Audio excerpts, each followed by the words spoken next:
सारे नोट्स है, ईसीजी भी है, कंप्लीट करवा दूंगी। पहले ब्लड ग्रुप देख लेते हैं। और क्या बाकी रह गया था? यही है, इतना है, पेजेस आ जाएंगे। हाँ, इतना छोड़ना ही पड़ेगा, ठीक है, लिखवाना पड़ेगा, ये चीज लिखवा देंगे आप लोगों को जल्दी जल्दी। फिर हाँ, और एक चीज और, हीमोग्लोबिन डिसोसिएशन कर्व, ठीक है, कर्व से क्वेश्चंस पूछते हैं, ये वाला आपको थोड़ा सा छोड़ना होगा। और थोड़ा सा ये कुछ की पॉइंट है, एक दो क्वेश्चन इससे बने हैं, तो इसलिए मैंने इसको भी ले लिया है, ठीक। तो आपको 2 पेज ऐसे ऐसे छोड़ दो। नहीं तो अभी तो पढ़ा ही रही हूँ ना, ब्लड ग्रुप वाला कराऊंगी, फिर रुको, ब्लड ग्रुप रोक के पहले हीमोग्लोबिन डिसोसिएशन कर्व बता देती हूँ, ये बता देती हूँ, फिर ब्लड ग्रुप पे आऊंगी, लास्ट में ईसीजी, फिर ब्लड क्लॉटिंग, ऐसे करते हुए निकल जाएंगे, ठीक है। चलिए देखिए, आप लोगों को 1 मिनट, चलो बेटा उसको स्टार्ट कर दो। तो स्टार्ट हो गया है, चलिए कोई बात नहीं। चलिए आज की क्लास देखिए आप लोग। देखो, हीमोग्लोबिन डिसोसिएशन कर्व लिखो, हीमोग्लोबिन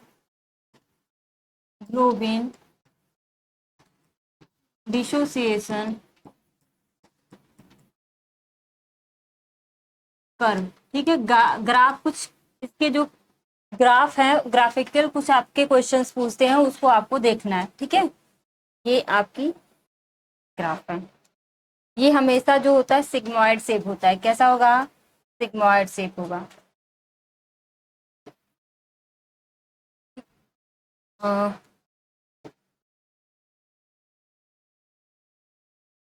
आपकी मैक्सिमम हो गई, ठीक। इसमें आपका राइट लेफ्ट होगा, ये आपका राइट हो गया, और ये क्या हो गया? लेफ्ट।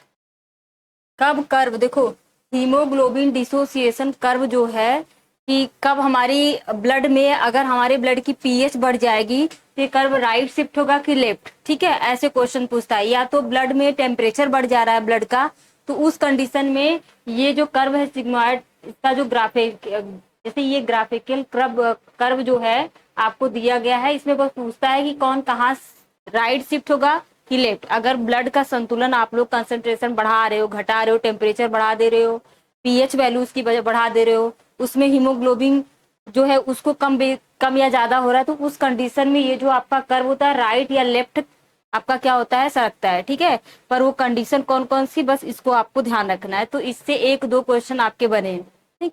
तो देख लीजिएगा, इसमें इसमें क्या पहले देखना है, इसमें 3 चीज इफेक्ट करती है। इसका पीएच, ब्लड का क्या इफेक्ट करेगा? पीएच, उसका टेम्परेचर, ठीक, और उसका ऑक्सी हीमोग्लोबिन क्या करेगा? Oxy haemoglobin. ये 3 चीज को अगर हम घटा बढ़ा देते हैं तो उसका जो होता है कर्व जो है ये राइट और लेफ्ट शिफ्ट हो सकता है। ये इसका मतलब होगा यस आकार का है।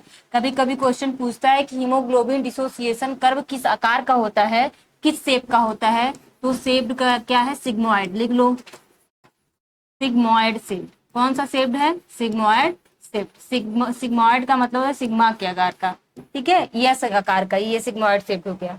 इसमें जो सबसे मैक्सिमम, यहाँ जो है सबसे ज्यादा मैक्सिमम आपकी वैल्यू है, और यहाँ क्या है? सबसे मिनिमम है। तो इसमें हमको ये तीनों चीज को देखना है। यहाँ हम पीएच लिख रहे हैं, यहाँ टेम्परेचर लिख रहे हैं, और यहाँ क्या लिख रहे हैं? ऑक्सी हीमोग्लोबिन, ठीक। इधर भी हम पीएच लिख रहे हैं, इधर टेम्परेचर हो गया, और इधर क्या हो गया? ऑक्सी। एचबी का मतलब होता है हीमोग्लोबिन, O2 का मतलब ऑक्सी, ऑक्सी हीमोग्लोबिन, ठीक। चलिए देखिए आप लोग, यदि हम अगर ब्लड का जो पीएच है उसको, इसका ऊपर का मतलब होता है इंक्रीज करना। क्या होता है? इंक्रीज करना, बढ़ा दे रहे हैं। अगर ब्लड का जो पीएच है आप क्या कर रहे हो? बढ़ा दे रहे हो। जब बढ़ाओगे तो ऑटोमेटिक टेम्परेचर और ये दोनों क्या हो जाएंगे? घट जाएंगे। ये क्या हो जाएगा? डिक्रीज हो जाएगा। इस केस में आपका जो है हीमोग्लोबिन डिसोसिएशन कर्व किधर शिफ्ट होगा? राइट शिफ्ट हो जाएगा। किधर होगा? Right shift. देखो ये बढ़ा रहे हैं तो ये ऑटोमेटिक घट जाएगा, और किधर ये शिफ्ट हो गया? Right shift. राइट शिफ्ट हो जाएगा किधर? राइट की तरफ। यही क्वेश्चन आपका पूछा है कि यदि हम ब्लड का पीएच वैल्यू क्या कर दें? इंक्रीज कर दें, तो उस कंडीशन में टेम्परेचर और हीमोग्लोबिन क्या होगा? ऐसे क्वेश्चन पूछ सकता है। या तो पूछ सकता है कि अगर टेम्परेचर को हम डिक्रीज कर रहे हैं और पीएच को इंक्रीज कर रहे हैं तो जो सिग्मॉइड आपका कर्व है ये किधर शिफ्ट होगा, राइट। ठीक, और जस्ट इसी का उल्टा इधर कर दो, इसको डिक्रीज कर दो, इसको इंक्रीज कर दो। ठीक है, इसको क्या कर दो, गिरा दो, और इसको इंक्रीज कर दो। इस कंडीशन में किधर शिफ्ट हो जा रहा है, ये लेफ्ट। ये किधर शिफ्ट हो जाएगा, लेफ्ट। लिख लीजिए, ये इधर लेफ्ट शिफ्ट हो जा रहा है। यही आपके दो क्वेश्चन इसमें से बने हैं। ठीक, मैंने इसको समझा दिया, ये आपको ऐसे याद करना पड़ेगा। 3 क्वेश्चन है। पहला कि हीमोग्लोबिन डिसोसिएशन कर्व का शेप कैसा होता है, सिग्मॉइड। एक क्वेश्चन आपका ये हो गया। दूसरा पूछता है यदि हम ब्लड का पीएच मान बढ़ा देते हैं तो उस कंडीशन में आपका जो ये हीमोग्लोबिन डिसोसिएशन कर्व किधर शिफ्ट होगा, तो किधर शिफ्ट होगा, राइट। अगर हम ब्लड का क्या कर रहे हैं, टेम्परेचर घटा दे रहे हैं, फिर भी किधर शिफ्ट होगा, राइट। ये चीज जैसे आगे पीछे करके भी पूछ सकता है। हीमोग्लोबिन ये ऑक्सी हीमोग्लोबिन को हम डिक्रीज कर रहे हैं, उसके साथ साथ टेम्परेचर को डिक्रीज कर दे रहे हैं, तो उस कंडीशन में पीएच की वैल्यू क्या हो जाएगी, इंक्रीज हो जाएगी। ऐसे बस आगे पीछे क्वेश्चन करके करेगा। बस आप लोग दिमाग में इसी को याद कर लेना, एक याद कर लेना, इधर राइट और लेफ्ट लिख लेना, एक याद कर लेना, दूसरा इसी का अपोजिट याद कर लेना। ठीक है, तो आपको ये चीजें कंफर्म हो जाएंगी। फिर वो चाहे क्वेश्चन कुछ भी घुमा करे, आप लोग फटाक से एक साइड रफ में बना लेना, फिर क्वेश्चन पढ़ना, उसके हिसाब से आंसर लगा लेना। ठीक है, इसको कर लीजिए आप लोग।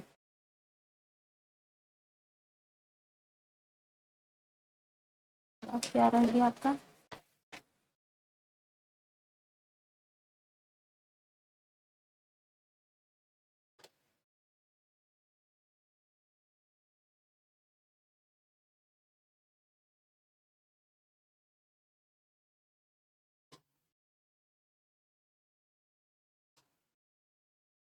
हमने आप लोगों को बताया था एचबी का मतलब होता है हीमोग्लोबिन। हमने बताया था जो मैन होते हैं, मैन में हीमोग्लोबिन कितना पाया जाता है, 40 क्या था जी, ml कुछ करके था, HD CDL ऐसे कुछ करके था, 14 होता है। और फीमेल में जो होता है ऑर्बिटल आपका 12 होता है। कितना होता है, 12 होता है। ठीक है, नहीं जाते हो कहते हो ना मेरा हीमोग्लोबिन कम हो गया है। हीमोग्लोबिन कम होने का मतलब होता है एनीमिया का संकेत देना। ठीक है, हमारी जो आरबीसी क्या हो रही है, रैप्चर हो रही है, खराब हो रही है, नहीं बन पा रही है।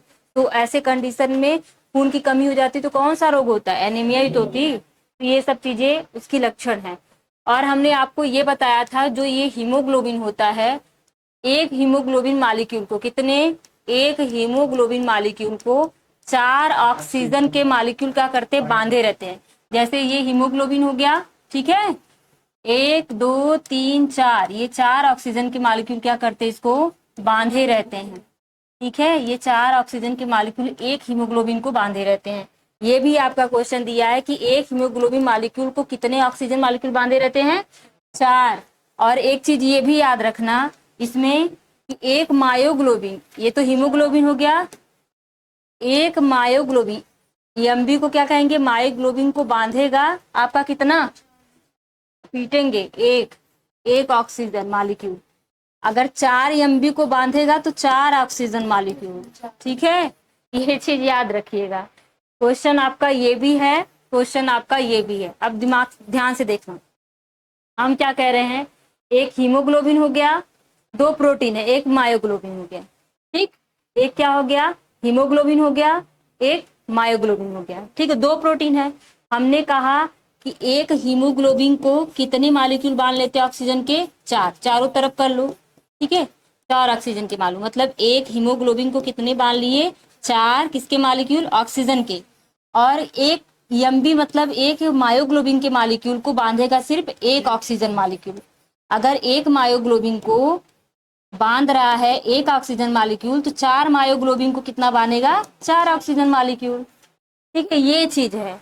तो क्वेश्चन में यही पूछता है कि 4 मायोग्लोबिन के मालिक्यूल को कितने ऑक्सीजन वाला पूछता है, 4 ऑक्सीजन वाला। तो सबको दिमाग में आता है एक रहेगा कि 4 रहेगा, कंफ्यूजन नहीं रखना है, बस ऐसे याद कर लेना। तुम यही दोनों याद कर लो, ये वाला ऑटोमेटिक कर ले जाओगे। ठीक है, एक हीमोग्लोबिन को 4 ऑक्सीजन मॉलिक्यूल, एक मायोग्लोबिन को 1 ऑक्सीजन मॉलिक्यूल। अगर यहाँ नंबर 4 पूछ लिया, 5 पूछ लिया, जितना ये रहेगा उतना ये भी रहेगा, और ये इसका 4 गुना है जितना। अगर यहाँ पूछ लिया कि 8 हीमोग्लोबिन मॉलिक्यूल को कितना ऑक्सीजन का मॉलिक्यूल बांधेगा, जब 1 को 4 तो 8 गुणे 4 हो जाएगा, कितना हो जाएगा 32 ऑक्सीजन मॉलिक्यूल। समझ रहे हो? ऐसे ऐसे क्वेश्चंस आपके ट्रिकी, थोड़ा सा घुमा के पूछता है, बच्चे जो रटे होते हैं नहीं कर पाते, कॉन्सेप्ट करना पड़ेगा। ठीक है, इस चीज के लिए आप लोगों को अपना कॉन्सेप्ट बनाना पड़ेगा, इसको लिख लीजिएगा। ठीक, ये चीज समझ में आई कि नहीं आप लोगों को? इसको लिख लेना। प्रमोद और क्या नाम बताया था बेटा आपने? विनोद। हाँ, तो दोनों लोग इसको लिख लीजिएगा। जो आप लोग पिछले वाली, अभी आप लोग आते रहोगे तो तुम लोगों को पीछे के सारे नोट्स मैं बच्चों से क्या, मैं खुद ही डाल दूंगी ग्रुप में। एक दिन बैठूंगी, सारा नोट्स डाल दूंगी, सबके सब लोग उसको, जो जिसके पीछे पीछे क्लास छूटी है वो अपना कर ले जाएगा। ठीक है, तो चलिए आगे करिए। ये हो गया था ना, किसी का छूटा नहीं ना, सबका हो गया था। चलिए देखिए, अब आपको एक और डाटा याद करना है। ये डेटा आपको भाई याद करना है। हाँ, कि क्वेश्चन अगर न्यूमेरिकल टाइप में पूछ लेता है, देखो यहाँ पे, देखो यहाँ पे नोट करके लिख लो कि एक हीमोग्लोबिन, ये क्या है? हीमोग्लोबिन। हीमोग्लोबिन, एक हीमोग्लोबिन मॉलिक्यूल्स को उसको बाइंड करता है, यहाँ लिख लेना,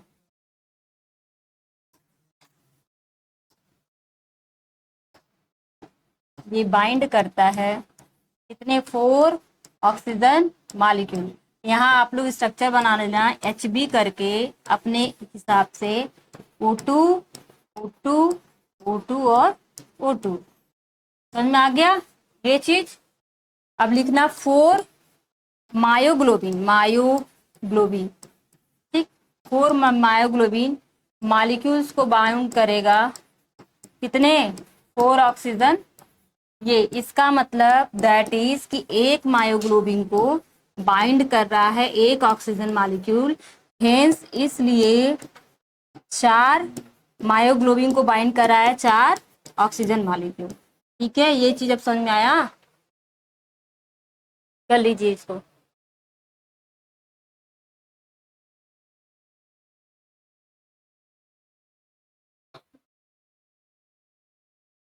ये दोनों आपका क्वेश्चन है, दोनों क्वेश्चन पूछा है। ठीक है,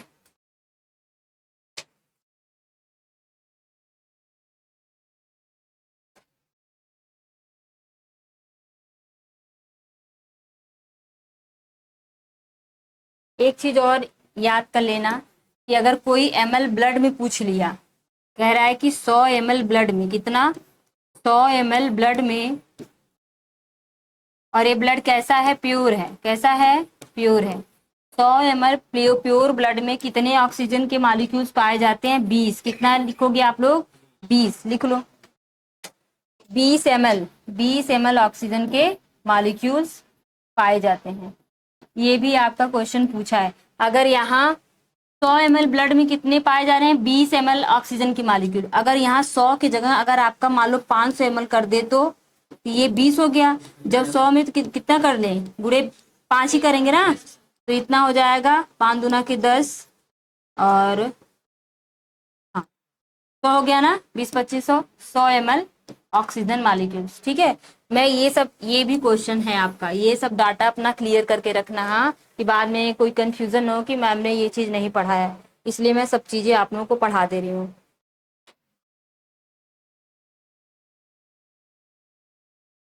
वो ml था,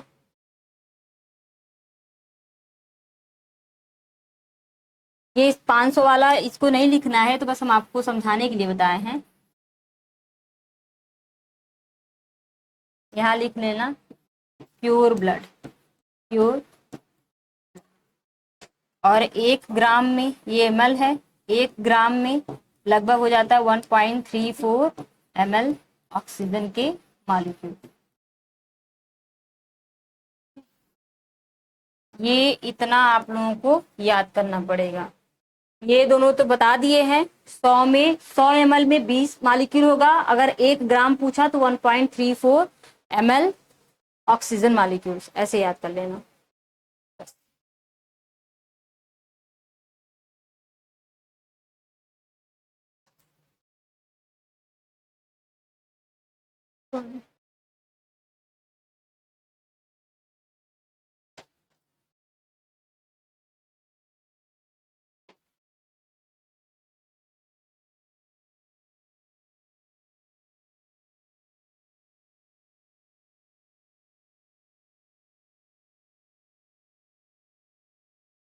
चलिए जी, ईसीजी भी पढ़ लो, इसके बाद तब पढ़ाते हैं उसको, क्योंकि सब एक ही बार पढ़ाएंगे तो चीजें दिमाग में घुसेंगी, फिर ईसीजी पे आ जाएंगे तो इधर उधर होगा। हो गया यहाँ तक? सबको क्लियर हुआ ना कि एक हीमोग्लोबिन मॉलिक्यूल 4 ऑक्सीजन मॉलिक्यूल से बंधे होते हैं, और एक मायोग्लोबिन मॉलिक्यूल 1 ऑक्सीजन से, तो 4 मायोग्लोबिन 4 ऑक्सीजन से। ठीक है, ये हो गया। 100 ml ब्लड में हमारा 20 ml ऑक्सीजन के मॉलिक्यूल पाए जाएंगे, और 1 ग्राम ब्लड में 1.34 आपका ml ऑक्सीजन मॉलिक्यूल। ठीक है, ये आपका ब्लड है। ओके, समझ में आ गया यहाँ तक? चलिए आगे। अब आप लोग हेडिंग डालिए ईसीजी। ई सी का फुल फॉर्म क्या है? लिख लीजिए, इलेक्ट्रो कार्डियो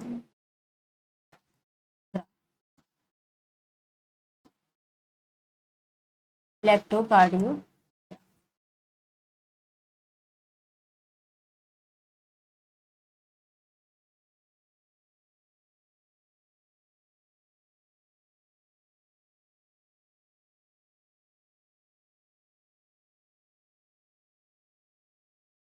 देखिए, ईसीजी के द्वारा हम करते क्या हैं, जो हमारा हार्ट, जो हमारी कार्डियक साइकिल नहीं होती, हमारे हार्ट में चलती है, तो उसमें हम लोग ये चीज देखते हैं कि उस हमारे हार्ट में जो चारों चैम्बर होते हैं, ठीक, 4 चैम्बर, आपका एट्रिया होता है और वेंट्रिकल होता है।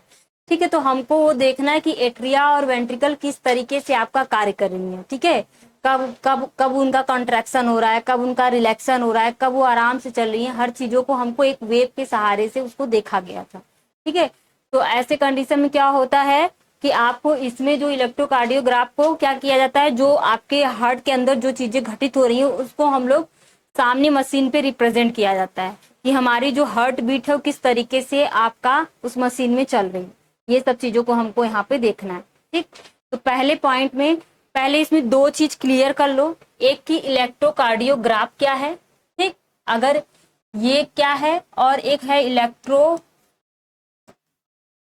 हाँ, कार्डियोग्राम। ठीक है, इलेक्ट्रोकार्डियोग्राम, एक ये है आपका इलेक्ट्रोकार्डियोग्राफ। देखो, ये जो इलेक्ट्रोकार्डियोग्राफ है उस मशीन का नाम है। ठीक है, क्या है, जो मशीन है उसका नाम है आपका इलेक्ट्रोकार्डियोग्राफ। ठीक, ग्राफ उल्टा है, याद रखना। और जो मशीन के अंदर जो आपका क्या, ये जो रिप्रेजेंट किया जाता है, जैसे आपका ऐसे ही रिप्रेजेंट किया जाता है ना, ये हो गया, फिर थोड़ा, सॉरी, ये हो गया, फिर थोड़ा सा यहाँ गया, थोड़ा सा नीचे, फिर ऊपर गया, फिर आया, फिर ऐसे गया, फिर ऐसे बनाया, फिर ऐसे से करके चला जाता है ना। तो इसमें ये जो रिप्रेजेंट होता है, जो इसमें आपका रिप्रेजेंट हो रहा है, इस रिप्रेजेंट को हम इलेक्ट्रोकार्डियोग्राम कहेंगे। ऐसा नहीं कि ग्राफ बना रहे हैं, पेपर पे बन रहा है तो ग्राफ, ग्राफ नहीं, उल्टा है। मशीन का नाम आपका है ईसीजी, इलेक्ट्रोकार्डियोग्राफ, और जो हमारी मशीन के अंदर जो फिगर बन रही है उस फिगर को कहेंगे इलेक्ट्रोकार्डियोग्राम। उल्टा नहीं, याद रखना, क्योंकि ये चीज उल्टा ही है। क्योंकि आज तक भाई कोई चीज अगर रिटेन होती है तो हम उसको ग्राफ ही बोलते हैं ना, तो मशीन के अंदर जो दिखाई देता है उसको हम ग्राफ ही कहेंगे, पर वो ग्राफ नहीं, वो ग्राम है। और जो मशीन है उस मशीन का नाम है इलेक्ट्रोकार्डियोग्राम। ठीक है, ग्राफ, सॉरी, वो ग्राम है, ग्राम। ये 2 चीज क्लियर हुआ। चलिए लिखते चलिए, समझाते चलेंगे। चल लिखो, it is a graphical presentation. लिखो पहला point, it is a graphical representation of the electric of the electrical activity, electrical activity, ठीक, electrical activity of the heart during a cardiac cycle, during a cardiac cycle, cardiac cycle के दौरान हमारे heart का जो represent होता है graph के form में जिस मशीन पे, वही आपका क्या होता है, इलेक्ट्रोकार्डियो, ठीक। ये चीज क्लियर हुआ। दूसरा पॉइंट आप लोग लिखिए, the machine use to obtain, द मशीन used to obtain this graph is called, उस मशीन पे जो आपका ग्राफ बन रहा है, प्राप्त हो रहा है, उसको क्या कहेंगे, इलेक्ट्रोकार्डियोग्राम, इलेक्ट्रोकार्डियोग्राम, ठीक है।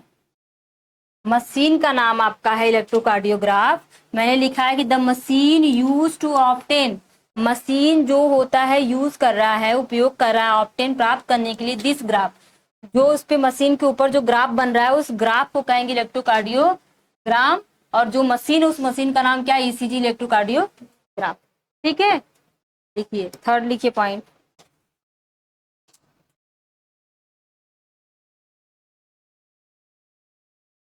सॉरी सॉरी सॉरी, यहाँ यहाँ उल्टा, ग्राफ लिखो, ग्राफ, हाँ इसको रिप्रेजेंट करेगा, ग्राफ हो गया। अब सही लिखेंगे, सही सही, अभी लिखो, इलेक्ट्रोकार्डियोग्राफ रिप्रेजेंटेशन द फिगर, अब सही है, the figure, representation the figure on machine, machine पे जो फिगर बन रही है उसे इलेक्ट्रोकार्डियोग्राम, देखो इलेक्ट्रोकार्डियोग्राम, जो मशीन पे फिगर आपका रिप्रेजेंट होगा इलेक्ट्रोकार्डियोग्राम, और उस मशीन का नाम इलेक्ट्रोकार्डियोग्राफ। यहां तक हो गया। इसमें बेटा देखो 3 वेव यूज की जाती है, इसमें 3 वेव पाई जाती हैं, कौन कौन सी, 3 वेव है। पहला है आपका है पी वेव, क्या है, पी वेव। दूसरा Q R S complex wave, ठीक है। और चौथा क्या है जी, टी, टी, एस टी के बाद टी वेव, मतलब तीसरा, sorry, T wave, P wave, Q R S complex wave, T wave, ठीक है। 3 चीज है, एक आपका एट्रिया को डिनोट करेगा, एक आपका वेंट्रिकल करेगा, एक बीच में क्या क्या हो रहा है, कॉन्ट्रेक्शन कब बढ़ रहा है, हार्ट बीट कब कम हो रहा है, उसको करेगा। यही 3 चीज इनका काम है, ठीक, लिख लीजिए, अभी बताते हैं इसको हम।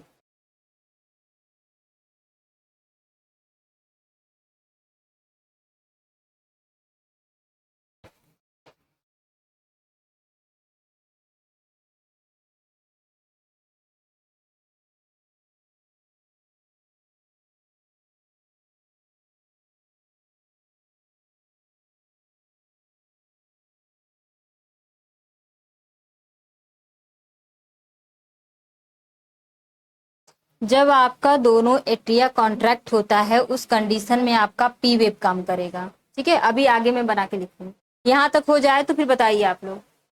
देखिए ईसीजी इलेक्ट्रोकार्डियोग्राफ नाम है इसका, इट इज, ये एक ग्राफिकल रिप्रेजेंट करता है इलेक्ट्रिक एक्टिविटी जो हमारे हार्ट के अंदर हो रहा है, उसको एक मशीन के ऊपर क्या कर रहा है, वो अप्लाई कर दे रहा है, दिखा दे रहा है। किसके अंतर्गत, ड्यूरिंग कार्डियक साइकिल, जो हमारा कार्डियक साइकिल का मतलब क्या होता है, एक हार्ट बीट, ठीक है, हमारा जो बीट कर रहा है, जो हमारे चारों चैम्बर में जो घटित हो रहा है उसी चीज को। The machine use to obtain the graph is called, जो मशीन यूज किया जा रहा है उस मशीन को क्या कहेंगे हम, इलेक्ट्रोकार्डियोग्राफ। और वो ग्राफ जिसके द्वारा आप फिगर के रूप में रिप्रेजेंट हो रहा है उस फिगर को कहेंगे इलेक्ट्रोकार्डियोग्राम। इसमें 3 वेव काम करेंगी, P wave, Q R complex wave और टी वेव। अब फिगर में देखिए समझ में आए, चलिए फिगर बना लीजिए आप लोग।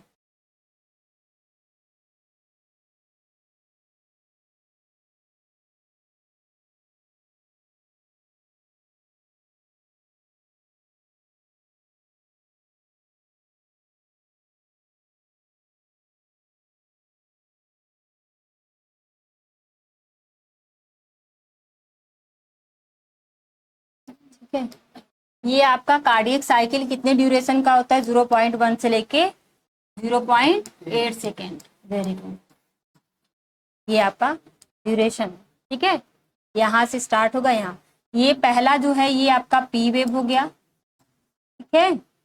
ये क्यू आर यस कॉम्प्लेक्स हो गया, और ये क्या हो गया? T wave. ये क्या हो गया? T wave. समझ में आ गया ना इतना? ये चीज इतना समझ में आया? फिर यही चीज रिपीट होगा, इसके आगे बेटा जाओगे फिर पी क्यू आर ऐसे ऐसे करके होगा। जब पूरी की पूरी ऐसे सीधे जाने लगती है, एकदम पी पी पी करके बोलने लगता है, तो मतलब बंदा गया, आपका हार्ट फेल, मतलब सॉरी आपका नहीं, जिसका भी हो वो गया, मतलब भगवान के पास गए।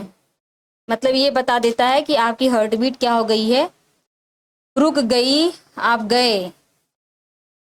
चल यहां तक हो गया। चलिए देखिए, पी वेव इन ईसीजी लिखो, पहले पहला लिखो, पहला लिखो आप लोग the P wave. P wave के बारे में लिखो, पी वेव में लिखिए आप लोग।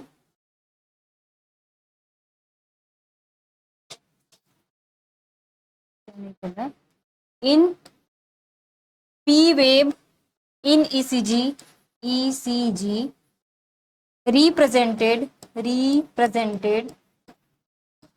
या represent the electrical excitation या इसी को डीपोलराइजेशन बोलेंगे। डीपोलराइजेशन मतलब इसके अंदर ज्यादा ज्यादा क्या के भर रहा है? सोडियम आयन, ठीक है, ऑफ द एट्रिया। क्या है? एट्रिया में जो एक्साइटेशन हो रहा है उसी को ये ईसीजी क्या कर रहा है? इलेक्ट्रिकल रूप से रिप्रेजेंट कर रहा है, ठीक। लिखो विच लीड्स, जो क्या करता है? एट्रिया को कॉन्ट्रैक्ट करने में हेल्प करता है। Which leads through the contraction of both atria. बस ये याद कर लो कि जब हमारी दोनों की दोनों एट्रिया कॉन्ट्रैक्ट होंगी तो उस टाइम जो आपका वेव निकलेगा उसको क्या कहेंगे? पी वेव, ठीक। उसको ये रिप्रेजेंट कर रहा है, जब ऐसे एक बार कॉन्ट्रैक्ट हो रही है तो ये हमारी दोनों एट्रिया कॉन्ट्रैक्ट होंगी तो ऐसे बन जाएगा पी वेव, ठीक। ये चीज क्लियर हो गया? आगे चलिए लिखिए क्यू आर एस, यहाँ लिख लो, दूसरा लिख लो क्यू आर एस कॉम्प्लेक्स डाल के लिखो, आर एस कॉम्प्लेक्स लिखो। क्यू आर एस में लिखो represent the depolarization of ventricle, लिखो रिप्रेजेंट द डीपोलराइजेशन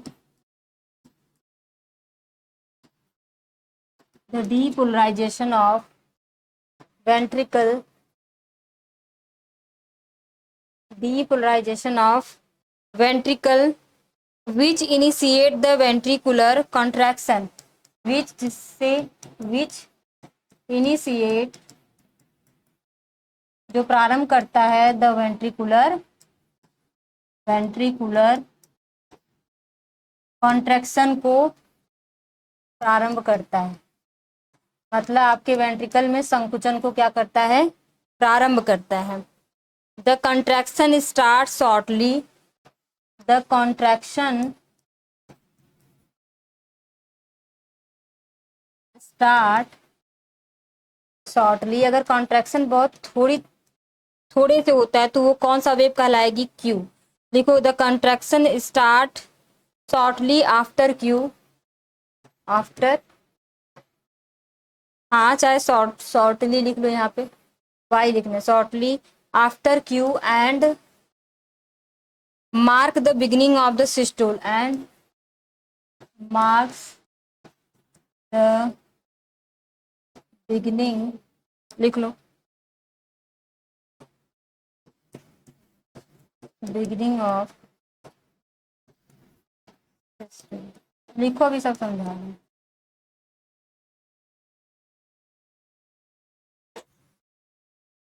देखिए और यहाँ टी वेव लिख लो, तब एक ही बार में सब समझाएंगे, फिर सामने क्या मतलब। यहाँ लिखो टी वेव। टी वेव क्या करें भाई?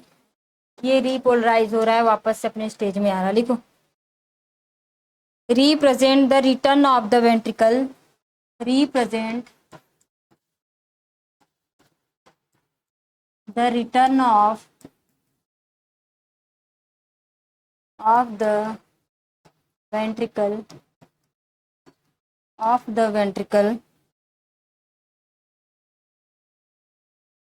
from excited to normal state, from excited to normal, from excited to normal state. The end of, लिखो, the end of T wave, यहाँ रीपोलराइज लिख सकते हो, the T wave, the end of T wave mark the end of systole, mark the end of systole.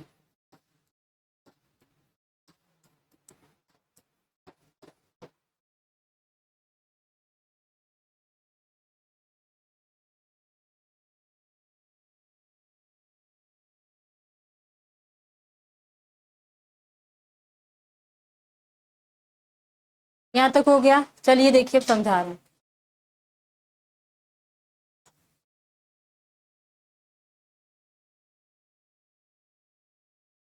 देखिए, हमने ये बनाया आपका इलेक्ट्रोकार्डियोग्राफ, ठीक है। जो मशीन है उसका नाम इलेक्ट्रोकार्डियोग्राफ, और जो फिगर उस पर रिप्रेजेंट होगा इलेक्ट्रोकार्डियोग्राफ ग्राम, ठीक है। इसमें आपका 3 वेव है, एक आपका पी वेव है, क्यू आर एस है, और टी है। जो पी वेव है बेटा, पहले देखो ऐसे नॉर्मल चली है, इस टाइम जो कार्डियक साइकिल की वैल्यू कितनी, 0.1 से हमको काउंट करना है 0.8 तक, एक कार्डियक साइकिल हमको देखना है। इसमें जो पी वेव है, पी वेव का क्या करा है, it ECG represented the electrical excitation या depolarization of the atria which lead to the contraction of the both atria. जो हमारा ये हर्ट है, हमने क्या बताया, ये हर्ट है, ठीक है। इसमें ये भी एट्रिया वेंट्रिकल कह रहा है कि जो ये आपकी एट्रिया है, अगर इसमें देखो, डीपोलराइजेशन का मतलब क्या होता है, जब कोई भी सेल्स हो उसमें ज्यादा बाहर से क्या करे, ज्यादा सोडियम आयन आकर के इसमें भर जाए, क्या होता है, सोडियम आयन की कंसंट्रेशन इसमें भर जाता है, वो डीपोलराइजेशन। रीपोलराइजेशन का मतलब होता है कि इसमें से जो होता है पोटेशियम आयन, क्या, पोटेशियम आयन का बाहर जाना, पोटेशियम आयन का कंसंट्रेशन बाहर होना इसकी अपेक्षा, तो आपका रीपोलराइजेशन, ठीक है। ये डी और रीपोलराइजेशन है, अभी उसको और अच्छे से बताऊंगी। पी वेव में क्या है, ये दोनों जो एट्रिया है जब कॉन्ट्रैक्ट हो रही है, तो कॉन्ट्रैक्शन के बाद उसका रिप्रेजेंटेशन हमारा पी वेव कर रहा है, कहाँ, इलेक्ट्रोकार्डियोग्राफ पे, ग्राम पे, ठीक है। ये ग्राम है, फिगर आपका ग्राम है। इलेक्ट्रोकार्डियोग्राम पे हमारा पी वेव क्या कर रहा है कि atria which leads to the contraction of both, दोनों एट्रिया जो थी जब कॉन्ट्रैक्ट कर रही है एक बार में, तो उसमें डीपोलराइजेशन हो रहा है, इसी को यहाँ पी वेव क्या कर रही है, आपका रिप्रेजेंट कर रही है। QRS क्या कर रहा है, QRS represent the depolarization of ventricle. अभी हमारा क्या बचा, वेंट्रिकल, ये कॉन्ट्रैक्ट किया, तो इसको हमारा क्या हुआ, सबसे जो छोटा वाला कॉन्ट्रैक्शन हुआ Q पे हुआ, फिर सबसे बड़ा उससे हाई कॉन्ट्रैक्शन गया आपका R पे, फिर आके S पे नॉर्मल हो गया, ठीक है। मतलब इस पे बहुत शॉर्टली कॉन्ट्रैक्शन होगा किसका, वेंट्रिकल का, और वेंट्रिकल का कॉन्ट्रैक्शन सबसे ज्यादा कहाँ होगा, R पे, फिर S पे आके वही नॉर्मल होगा, ठीक है। तो QRS जो होता है आपके वेंट्रिकल का कॉन्ट्रैक्शन कर रहा है। अब एट्रिया, दोनों एट्रिया का कॉन्ट्रैक्शन आपका पी वेव कर रहा है, दोनों वेंट्रिकल का कॉन्ट्रैक्शन कौन कर रहा है, आपका QRS वेव कर रहा है। और लास्ट में ये जो वेंट्रिकल कॉन्ट्रैक्ट होने के बाद इसको रिलैक्सेशन चाहिए, एट्रिया को भी रिलैक्सेशन, सबको रिलैक्सेशन वाली प्रोसेस को कौन करेगी, आपकी टी ला के कर देगी। तो हमेशा ये छोटा रहेगा पी वेव, इसी तरीके से थोड़ा बड़ा रहेगा, और ये इसका इसी तरीके से आपका हार्ट बीट रहता है। कंडीशन क्या हो जाती है कि ये जो Q और R और S है, यही तो सबसे वेंट्रिकल का कॉन्ट्रैक्शन, यही तो सबसे ज्यादा बता रही कितनी हाई गई। जब हमारी हार्ट बीट कम चलने लगती है, तो जो ये सबसे मैक्सिमम R जा रहा है वो लो होने लगता है, धीरे धीरे धीरे धीरे जब ये लो होने जाएगा तो ये ऑटोमेटिक लो होने जाती है, फिर धीरे धीरे जब ये लो जाए, एक कंडीशन आए तो सीधे सीधे ऐसे चलने लगता है, ऐसे रहता है। ये हाई है तो मतलब ये ऐसे गया थोड़ा लो हुआ, ऐसे गया इतना लो हुआ, ऐसे गया इतना लो, लास्ट में क्या हो गया, एकदम सीधे सीधे जाने लगी, तो क्या हुआ, इंसान की जो हार्ट बीट रुक गई, उसकी डेथ हो गई। तो ये आपका कंडीशन आ जाएगा। ये चीज आप लोग लिख लीजिएगा, यही ईसीजी में है। आपका बस ये पूछता है पी वेव में क्या हो रहा है, बोल रहे हैं इसमें दोनों आर्टरिया जो है आपकी ऑरिकल जो है कॉन्ट्रैक्शन हो रहा है, डीपोलराइजेशन हो रही है, क्यू आर एस में वेंट्रिकल का हो रहा है, और टी जो होते हैं दोनों को रिलैक्स कर देती है। बस इतना याद रख लेना, यही सब पूछता है। जनरली आपको फुल फॉर्म ही पूछती है, ठीक है, फुल फॉर्म ही पूछता है ईसीजी। ये चीज होगी, समझ में आ गई सबको, ठीक है। अब आपको पढ़ना है ब्लड ग्रुप। चलिए हेडिंग डालिए आप लोग, ब्लड ग्रुप।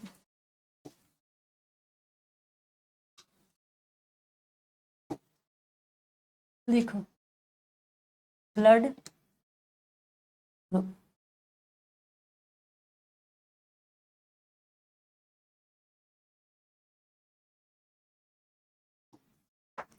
चलिए, ब्लड ग्रुप को सर्वप्रथम फर्स्ट टाइम किसने डिस्कवर किया था, किसने, वेरी गुड, चलो कुछ तो याद है पीछे क्लासेस। देखो Karl Landsteiner, Karl Steiner, ठीक है, लिख लीजिए। इन्होंने सर्वप्रथम ब्लड ग्रुप को क्या किया था, डिस्कवरी किया था। इनके अकॉर्डिंग इन्होंने बताया कि जो ब्लड ग्रुप है वो 4 टाइप के होते हैं। क्या होते हैं, टाइप के होते हैं। और इसके पहले जो ब्लड ग्रुप आपको दिया गया था वो बताया गया कि 2 होता है, एक ए बी ओ होता है और एक आर एच। एक A B O blood group होती है और एक क्या होती है, आर एच, मतलब ए हो गया, बी हो गया, ओ हो गया और आर एच भी, ठीक है। तो ये मैक्सिमम पॉपुलेशन में यही आपको देखा गया था, बट हमको अभी ये पढ़ना है फिर उसको पढ़ाएंगे, ठीक है। इसको मैं आपको नॉलेज के लिए, तो आपका जो कार्ल लैंड स्टीनर नामक साइंटिस्ट थे उन्होंने ब्लड ग्रुप को 4 में डिवाइड किया। 4 टाइप के कौन कौन से हैं आपके, ए हो गया, ए ब्लड ग्रुप हो गया, बी हो गया बेटा, फिर उसके बाद ए बी हो गया एंड ओ, ठीक। ये चारों आपके क्या है, ब्लड ग्रुप है। ए बी को क्या कहते हैं, सर्वग्राही, ग्राही, हाँ, यूनिवर्सल रिसिपिएंट लिख सकते हो। और ये क्या है, यूनिवर्सल डोनर, यूनिवर्सल सर्वदाता है। ये क्या हो गए, सर्वदाता। दाता का मतलब देने वाला, मतलब ये किसी को भी देगा, सबको देगा, ए बी को भी देगा, बी को भी देगा, ए को, जिसका ब्लड ग्रुप ओ है, ओ पॉजिटिव, अभी ओ पॉजिटिव निगेटिव नहीं जा रहे हैं, अभी वो देख रहे हैं, ब्लड ग्रुप ओ में आ रहा है, वो सबको देगा। भाई ये सर्वदाता है, भगवान समझ लो है। और ये सर्वग्राही है, ग्राही का मतलब ग्रहण करना, वो सबसे लेगा, इससे भी लेगा, इससे भी लेगा, इससे भी लेगा, खुद से भी लेगा, ठीक है, ऐसे ऐसे। तो ये आपका, इसलिए इसको यूनिवर्सल रेसिपिएंट कहते हैं, सर्वग्राही, ये यूनिवर्सल डोनर आपका सर्वदाता। समझ में आ गया यहाँ तक, इसको कर लीजिए आप लोग। इसके बाद आप लोगों को देखो एंटीजन और एंटीबॉडी देख लीजिए, एंटीजन और anti,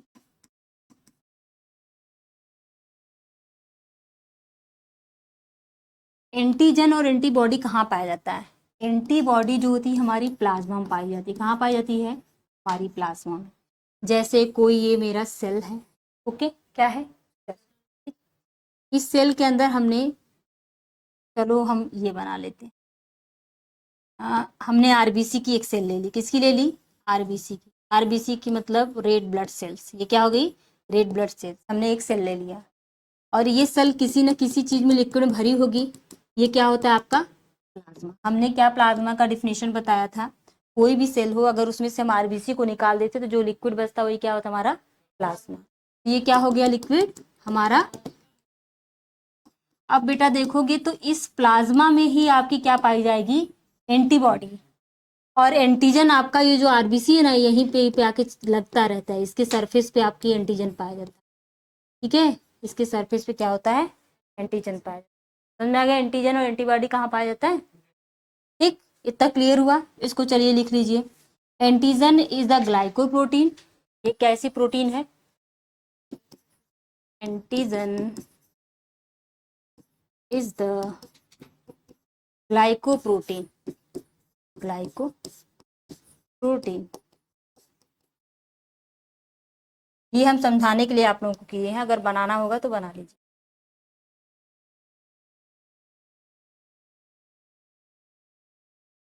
antibody is a protein, ठीक है, ये एक प्रोटीन हो, ये ग्लाइकोप्रोटीन एक प्रोटीन होती है। एंटीबॉडी इज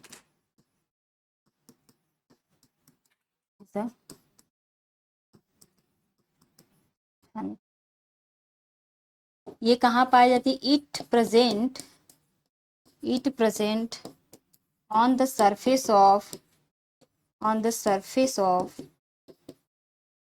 आरबीसी, ठीक है, कहाँ पाया जाता है? आरबीसी की सरफेस। बना लो, ये हमारी सपोज दैट क्या हो गई? आरबीसी, और ये इसकी surface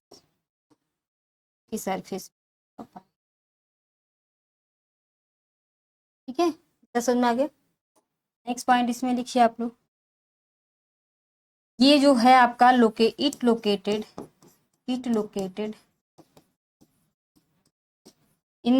it located on plasma या in plasma, located in plasma, ये प्लाज्मा में पाई ऑफ सेल्स में कौन सी है? आरबीसी। यहाँ तक हो गया एंटीजन और एंटीबॉडी समझ में आ गया। अब देखिए ब्लड ग्रुप, ये जो चारों हमारे हैं ए बी ओ, इनका भी एंटीजन पाया जाएगा, इनका भी एंटीबॉडी पाया जाएगा, और ये पता चलेगा कौन किसको डोनेट कर रहा है। एक चार्ट बनाऊंगी, अभी उसे चार्ट से क्लियर करती हूँ कि ए में कौन सी एंटीजन एंटीबॉडी पाया जाएगी, बी में कौन सी एंटीजन एंटीबॉडी, ए बी में कौन सी एंटीजन एंटीबॉडी, ओ में कौन सी एंटीजन एंटीबॉडी, इन सबको हमको करवाना है। समझ में आ गया एंटीजन एंटीबॉडी क्या होता है? आगे करें।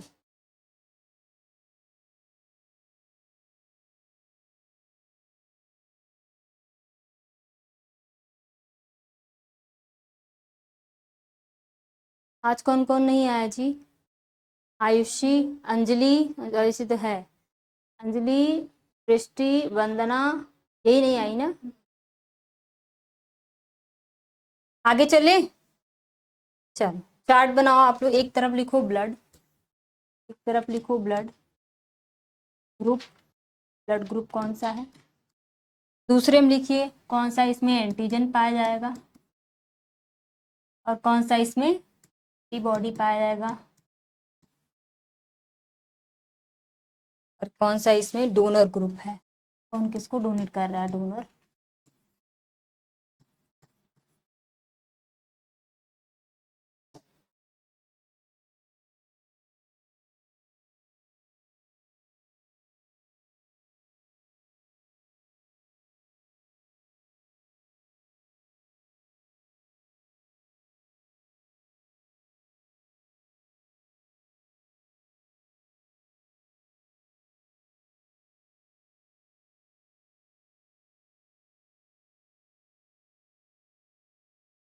चलिए blood group A, blood group B, blood group A B और ब्लड ग्रुप, ठीक है, चारों है।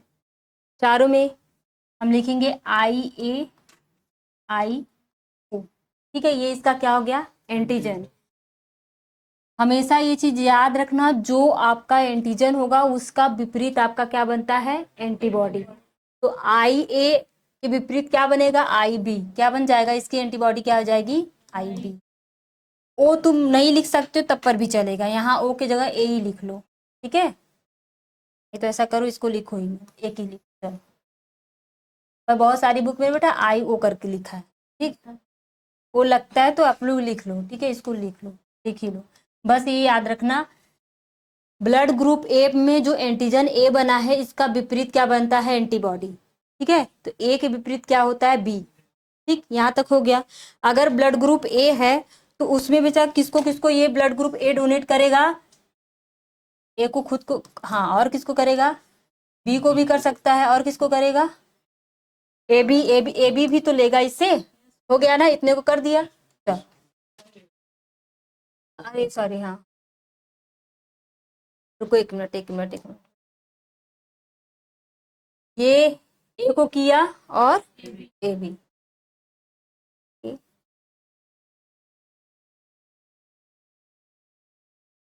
देखो, इसके बाद बी वाला हो गया, बी वाले में क्या बनेगा, आई बी हो गया, आई ओ, और इसका क्या बन जाएगा, आई ए, आई ए।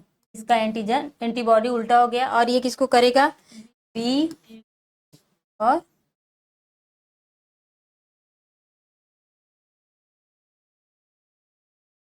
आई, बेटा उसको इंडिकेट किया गया है, समझ रहे हो, एंटीबॉडी को, जैसे एंटीजन या एंटीबॉडी को आई से मतलब उसको इंडिकेट किया गया है, ठीक है। अब इसका आई थिंक मुझे तो भी इतना क्लियर नहीं है, ध्यान नहीं आ रहा है, इसको इंडिकेट करने के लिए बनाया गया, हम उस तरह देख के आप लोगों को बताएंगे, ठीक है। ए बी है, ए बी में आपका एंटीजन कौन सा होगा, आई ए और आई बी, पर इसमें एंटीबॉडी नहीं बनती, क्या होती है, एंटीबॉडी नहीं बनेगी। और ये क्या करता है, ए बी किससे किससे किसको किसको डोनेट करेगा, ए बी को करेगा, और किसको करेगा, ए को करेगा, और बी को करेगा। डोनर ग्रुप, रुको एक मिनट, डोनेट कर रहा है ना, ए को कर सकता है, सर्वदाता देगा सरगाई। ओ में क्या हो जाएगा, इसमें कोई एंटीजन नहीं होता, ओ ग्रुप में कोई एंटीजन नहीं, अगर इसमें एंटीजन का मतलब होता है बेटा खराब चीजें, ठीक है। अगर ओ में एंटीजन होता तो ये तो सर्वदाता है, तब तो सबको दे देता है, और सबके पास क्या है, एंटीबॉडी है, उसके अगेंस्ट एंटीजन बना लेगा, और बनाने के बाद तो वही ब्लड क्या हो जाएगा, आपका क्लॉट हो जाएगा। ठीक, दोनों साथ में नहीं रहना चाहिए, अगर दोनों साथ में अपोजिट हो गए तो सेम सेम, जैसे ए इसमें है और उस इसी का एंटीजन एंटीबॉडी ए वाला इधर बना लिया, तो दिक्कत हो जाएगी वहां पे, ठीक है। तो ऐसे नहीं, इसलिए इसमें ये देने वाला है, इसलिए इसमें कोई एंटीजन नहीं पाया जाएगा। एंटीजन ऐसा होता है जो बैक्टीरिया वगैरह सब चीजों को अपने आप से बाइंड कर लेता है, जैसे ये आरबीसी है, इसमें एंटीजन हो गया, ये मैंने बनाया है, अब इसके पास एंटीजन है और ये अपने अगेंस्ट एंटीबॉडी इसके प्लाज्मा में है, मान लो कोई दूसरे बाहर के प्लाज्मा में इसके अगेंस्ट एंटीबॉडी है, ये तुरंत इसको अपने पास चिपका लेगा, तो ऐसे कंडीशन में ब्लड को क्या करता है, आरबीसी को रैप्चर करने लगता है। जब, क्योंकि सर्वदाता है ये क्या है, सर्वदाता है, जब इसमें एंटीजन पाया जाएगा तो किसी न किसी को लाके एंटीबॉडी को चिपका लेगा, तो सारी सारी खराब हो जाएंगे, तो इसके देने का क्या मतलब, जो रोगा दे रहा है सबको। ठीक, तो ऐसे कंडीशन में इसमें एंटीजन नहीं पाए जाते। ठीक, एंटीबॉडी इसका बन जाएगा आपका आई ए, आई बी, और ये जो होता है किससे लेगा, सिर्फ, हो गया यहाँ तक, कर लीजिए आप लोग। अब आप लोगों को आर एच फैक्टर हम समझाएंगे, लिखने के लिए हम बोल दे, लिख लोगे, लिखो तो, in human two type of blood group.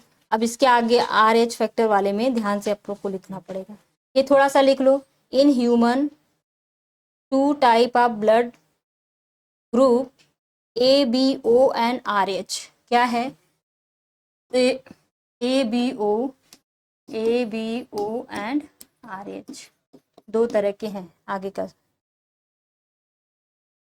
Widely used all over the world, पूरे संसार में दो ब्लड ग्रुप को माना गया था, ए बी ओ और आर एच को। लिखो, in human two type of blood group A B O and R H are widely used all over the world,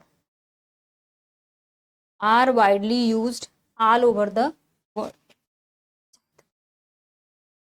हो जाए तो बताना,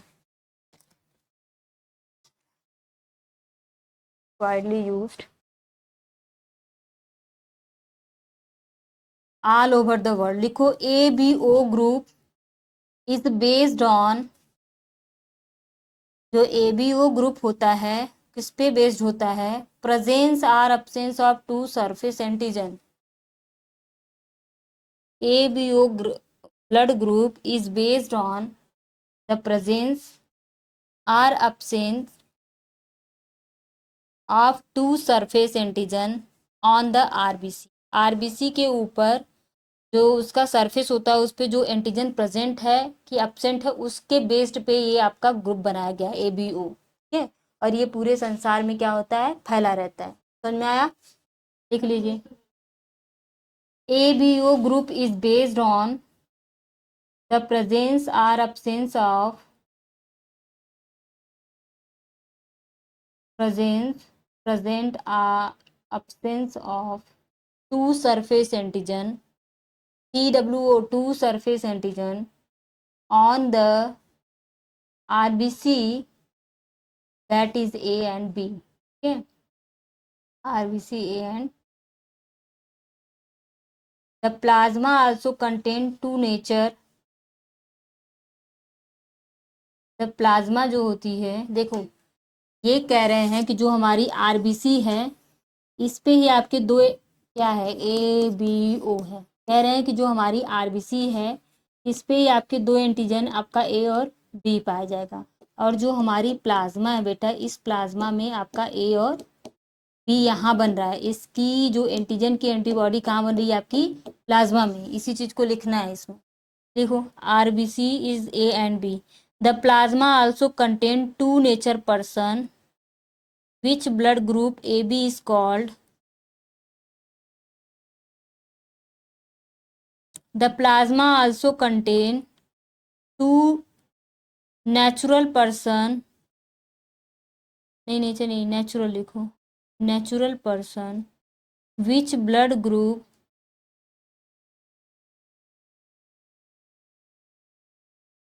हमारी आरबीसी पे ए और बी पाया जा रहा है। हमारी प्लाज्मा में याद रख लो ए बी, ठीक है। ए बी हमारी आरबीसी के ऊपर ये ब्लड ग्रुप हो गया और ए बी एक साथ में हमारी प्लाज्मा में पाया जा रहा है। इसी चीज को लिखवा रहे हैं। और जो प्लाज्मा में ए बी पाया जा रहा है उसको, उसका नाम क्या है, blood group A B is called universal recipient. ये क्या है आपका, universal recipient. While blood group O is called universal donor. While blood group O is called universal. देखिए यहाँ पे ये अपनी आरबीसी हो गई। कह रहा है कि आरबीसी पे हमारी एक ए ब्लड ग्रुप और बी ब्लड ग्रुप पाया जा रहा है। और ये जो हमारी प्लाज्मा है इस प्लाज्मा में दो हो गए, ए बी पाया जा रहा है और ओ। ये चारों ब्लड ग्रुप ऐसे ऐसे पाए जाते हैं, ठीक है। इसी चीज को मैंने सेंटेंस में लिखवा दिया, बस ऐसे समझ जाना, ठीक। आगे हम लोगों को देखना है आरएच फैक्टर। लिखो अब आरएच फैक्टर तुम लोग को समझा देते हैं, फिर उसके बाद तब समझा। Rh factor, blood group O is called universal donor, यही ना, लिख लो यूनिवर्सल डोनर। ओ को क्या कहा जाता है, यूनिवर्सल डोनर, और ए बी को यूनिवर्सल रिसिपिएंट। आरएच फैक्टर, इसको सर्वप्रथम एक मंकी जो होती है, ठीक है, मंकी है, उसका नाम क्या है, हाँ rhesus monkey, R H S. Rhesus monkey में इसको सर्वप्रथम क्या किया गया था, डिस्कवर किया था। अभी लिखवाएंगे तो सब आ जाएगा, ठीक है। और इसको डिस्कवर किसने किया था, किस साइंटिस्ट ने, बताओ जी, डिस्कवर किस साइंटिस्ट ने किया था, बताओ। लैंड स्टीनर और वीनर, हाँ लैंड स्टीनर एंड,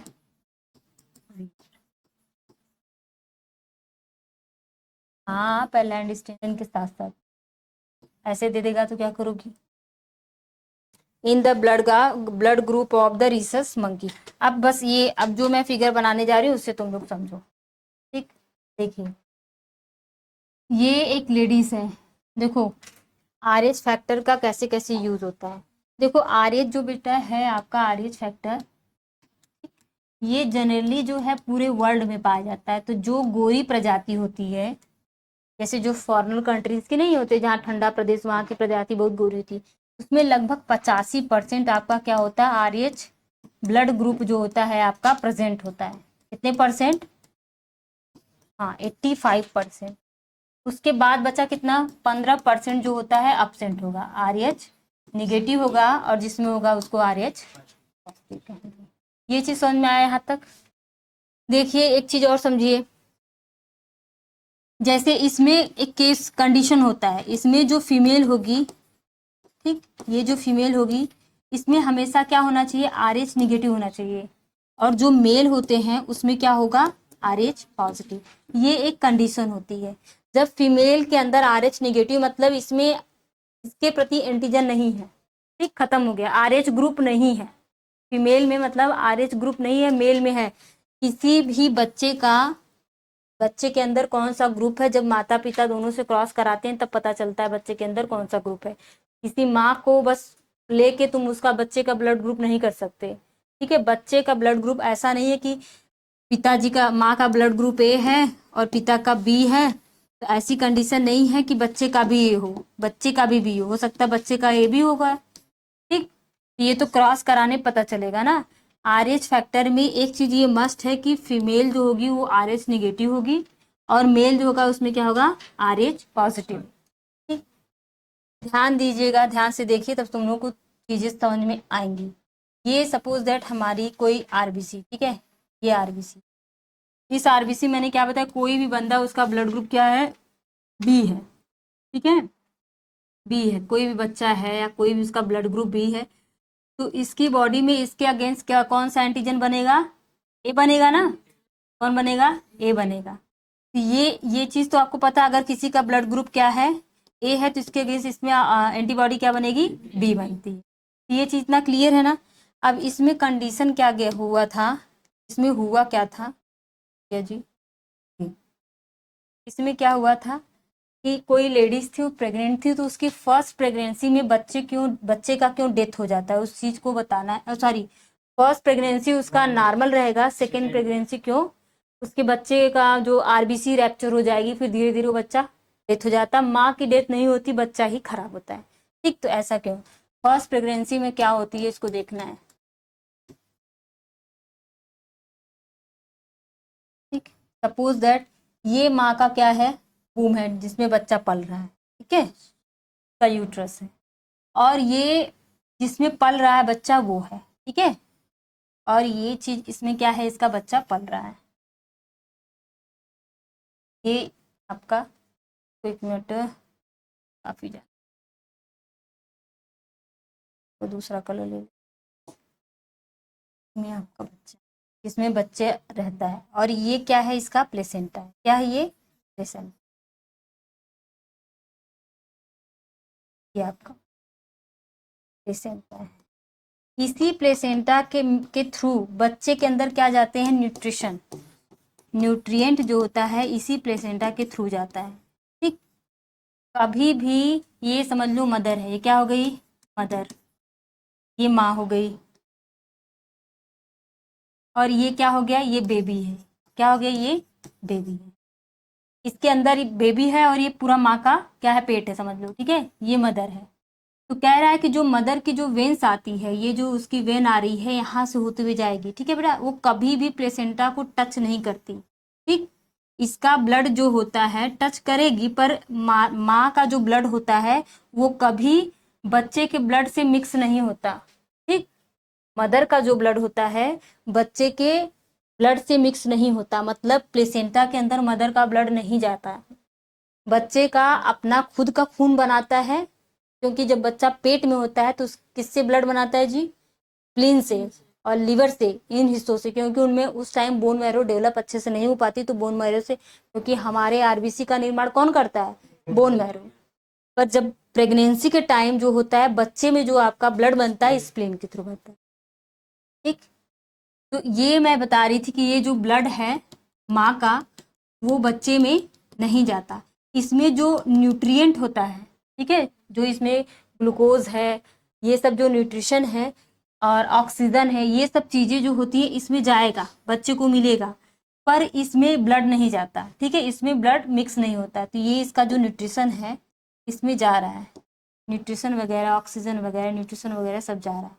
ठीक है, ग्लूकोज जा रहा है, ऑक्सीजन जा रहा है, ये सब चीजें इसमें जा रही है, किसके थ्रू जाती हैं, हाँ, placenta tube bye diffusion method, किसके द्वारा, डिफ्यूजन मेथड। डिफ्यूजन का मतलब होता है हाई कंसंट्रेशन से लो कंसंट्रेशन। इस वेन्स में ग्लूकोज ऑक्सीजन की मात्रा ज्यादा है, उधर कम है, तो हाई से लो चला गया। ठीक, यहाँ तक है। माँ का ब्लड बच्चे के ब्लड से मिक्स नहीं होगा, यहाँ तक क्लियर। अब देखते हैं माँ का ब्लड ग्रुप क्या है और बच्चे का क्या है, इस चीज को हमको देखना है। चलो, चलिए देखिए, ये आपकी माँ है, ठीक है, माँ का मैं RBC बना रही हूँ, और ये बच्चे का आरबीसी। ध्यान दीजिएगा तभी ये चीजें समझ में आएंगी, इधर उधर नहीं। ये माँ का है और माँ वाले में क्या हुआ है, इसका जो है इस पे पाया गया इसका ब्लड ग्रुप बी है। क्या है? ब्लड ग्रुप बी है, बी निगेटिव है। ठीक है, ब्लड ग्रुप इसका क्या है? बी निगेटिव है, मतलब इसमें आरएच फैक्टर नहीं पाया गया। क्या है इसमें? आरएच फैक्टर अब्सेंट है। माँ के अंदर क्या है? आरएच फैक्टर नहीं है। मैंने तभी ने बताया था कि फीमेल में हमेशा क्या होगा? आरएच फैक्टर अब्सेंट होगा। ठीक, ऐसे कंडीशन इसका ब्लड ग्रुप बी माइनस कर लिया, बी निगेटिव का मतलब इसमें आरएच फैक्टर नहीं है। और ये इसके अगेंस्ट आपका कौन सा आपका बना रहा है? आपका एंटीबॉडी ए बना लिया। ठीक है, क्या बना लिया? ए बना लिया। ये माँ का हो गया। बच्चे में आए हम लोग, तो बच्चे में इसका मान लो ब्लड ग्रुप ए है और इसमें ए के साथ साथ बेटा इसमें आरएच फैक्टर प्रेजेंट है। क्या है? आरएच फैक्टर बच्चे में है। ठीक, और इसके अगेंस्ट इसने क्या बना लिया? एंटीजन बना लिया बी, एंटीजन बी बना। ठीक है, यहाँ तक हो गया। माँ के पास भाई है ही नहीं, बच्चे में है। ठीक, बच्चे में है आरएच फैक्टर। अब देखना है कैसे कैसे क्या हो रहा है। तो माँ अपने ब्लड के थ्रू लाई, यहाँ दे दी। देखो हमारे में जो हीमोग्लोबिन होती है कितने प्रकार की होती है जी? 5 ना। मनुष्य में जो हीमोग्लोबिन होती है पूरी पूरी हीमोग्लोबिन आपकी 5 होती है ना। आई जी, सॉरी सॉरी ऐसे नहीं होता, आई जी ए होता है, आई जी बी, आई जी डी भी होता है, आई जी जी भी होता है, आई जी एम भी होता है। इतना होता है हीमोग्लोबिन। ठीक है, इतने आपके ब्लड में हीमोग्लोबिन पाई जाती हैं, जिसमें से बेटा न तो ये प्लेसेंटा को क्रॉस करता है न तो इसमें क्रॉस। इन सबके मालिकुलर वेट इतना बड़ा होता है कि प्लेसेंटा को यहाँ से माँ के वेन से क्रॉस करके अंदर नहीं आ पाते। सिर्फ एक ऐसा है आईजीजी, यही प्लेसेंटा को क्या कर सकता है? क्रॉस कर सकता है। या तो आरएच फैक्टर क्रॉस कर सकता है। कौन सा? आरएच फैक्टर क्रॉस कर सकता है। दो ही चीज प्लेसेंटा में क्रॉस होती है, या तो आईजीजी आपका प्रोटीन, ठीक, या तो फिर आपका आरएच फैक्टर। क्योंकि आरएच फैक्टर जो होता है इसी का रूप होता है, समझ रहे हो? आईजीजी का क्या होता है? रूप होता है आरएच फैक्टर। इसलिए इन दोनों का कॉम्बिनेशन जिस चीज से बनी है सेम है। ठीक, तो आईजीएच क्या हो सकता है? प्लेसेंटा के थ्रू क्रॉस हो सकता है। तो अब इस कंडीशन में क्या हुआ कि जब भाई बच्चा पैदा होने वाला रहता है तो ये जो वेन्स वगैरह होती हैं, प्लेसेंटा होती है, खिंचाव तनाव, इन सब की वजह से क्या होती है? थोड़ा डैमेज होती है। जब डैमेज होती है तो ये बच्चे का जो आरबीसी है बेटा, कुछ आरबीसी जो वेसल्स होती हैं ये माँ के ब्लड में चली जाती है। क्या होती है? माँ के ब्लड में चली जाती, कुछ परसेंट, सब बहुत नहीं। मान लो 100 में से 20% चली गई। कितनी गई? 20%। अब 20% भाई ये चली गई माँ की ब्लड में। अब तो बच्चा क्या हो गया? पैदा हो गया। बच्चे का क्या हो गया? बर्थ हो गया, बच्चा पैदा हो गया। इस कंडीशन में अभी कोई दिक्कत नहीं, पहला बच्चा तो नॉर्मल हो गया। ठीक है, कोई दिक्कत नहीं। जब सेकेंड प्रेगनेंसी हुआ, अब आप सोचो इसके पास क्या नहीं था? आरएच फैक्टर था ही नहीं। अब यहाँ से आरएच फैक्टर इसके पास आ गया और उसके साथ साथ क्या आ रहा है? एंटीबॉडी आपकी ये बी भी आ रही है, एंटीबॉडी बी भी इसके साथ आ रही है। अब जब ये बी है, एंटीजन है, दोनों सेम सेम ब्लड ग्रुप नहीं होना चाहिए। बी भी हुआ तो क्लॉट हो जाएगा, दिक्कत होने लगती है। पर ये बहुत कम परसेंट था बेटा, तो यहाँ ये गया तो ए का, ये ए है और ये बी है, तो ज्यादा इस पे इफेक्ट नहीं दिया। पर यहाँ पे भाई आरएच फैक्टर तो था ही नहीं। अब यहाँ पे क्या हो गया? आरएच फैक्टर आपका आ गया, वो भी क्या है? प्लस है। ठीक, हुआ कि नहीं हुआ? हो गया। अब जब उसका दूसरा बेबी आएगा, जब दूसरा बेबी पेट में होता है तो यही ब्लड ग्रुप है सेम, और उसके पास क्या है? आरएच फैक्टर है ही। और यहाँ माता पहले से आरएच फैक्टर बना के बैठ गई है, और दूसरा बेबी जैसा होगा ये आरएच फैक्टर क्या होता है? इस ब्लड वेन्स के थ्रू, प्लेसेंटा से थ्रू अंदर आ गया। अब इसके भी पास है, इसके भी पास ये भेज दिया, क्योंकि यही ब्लड ग्रुप से प्लेसेंटा क्रॉस करेगा और न्यूट्रिएंट्स साथ ये भी आता गया। अब ये दोनों मिल गए, अब हमेशा इसकी जो आरबीसी जो बनेगी उसको मारता जाएगा, मारता जाएगा, मारता जाएगा। एक कंडीशन ऐसा आता है जिसको बोलते हैं कि बच्चा की क्या हो गई? डेथ हो गई। क्या हो गई? बच्चे की डेथ हो गई। और ये डेथ जो हुई है, ये जो रोग हुआ इसको बोलते हैं इरेथ्रो हाँ, एरेथ्रोब्लास्टोसिस, एरेथ्रो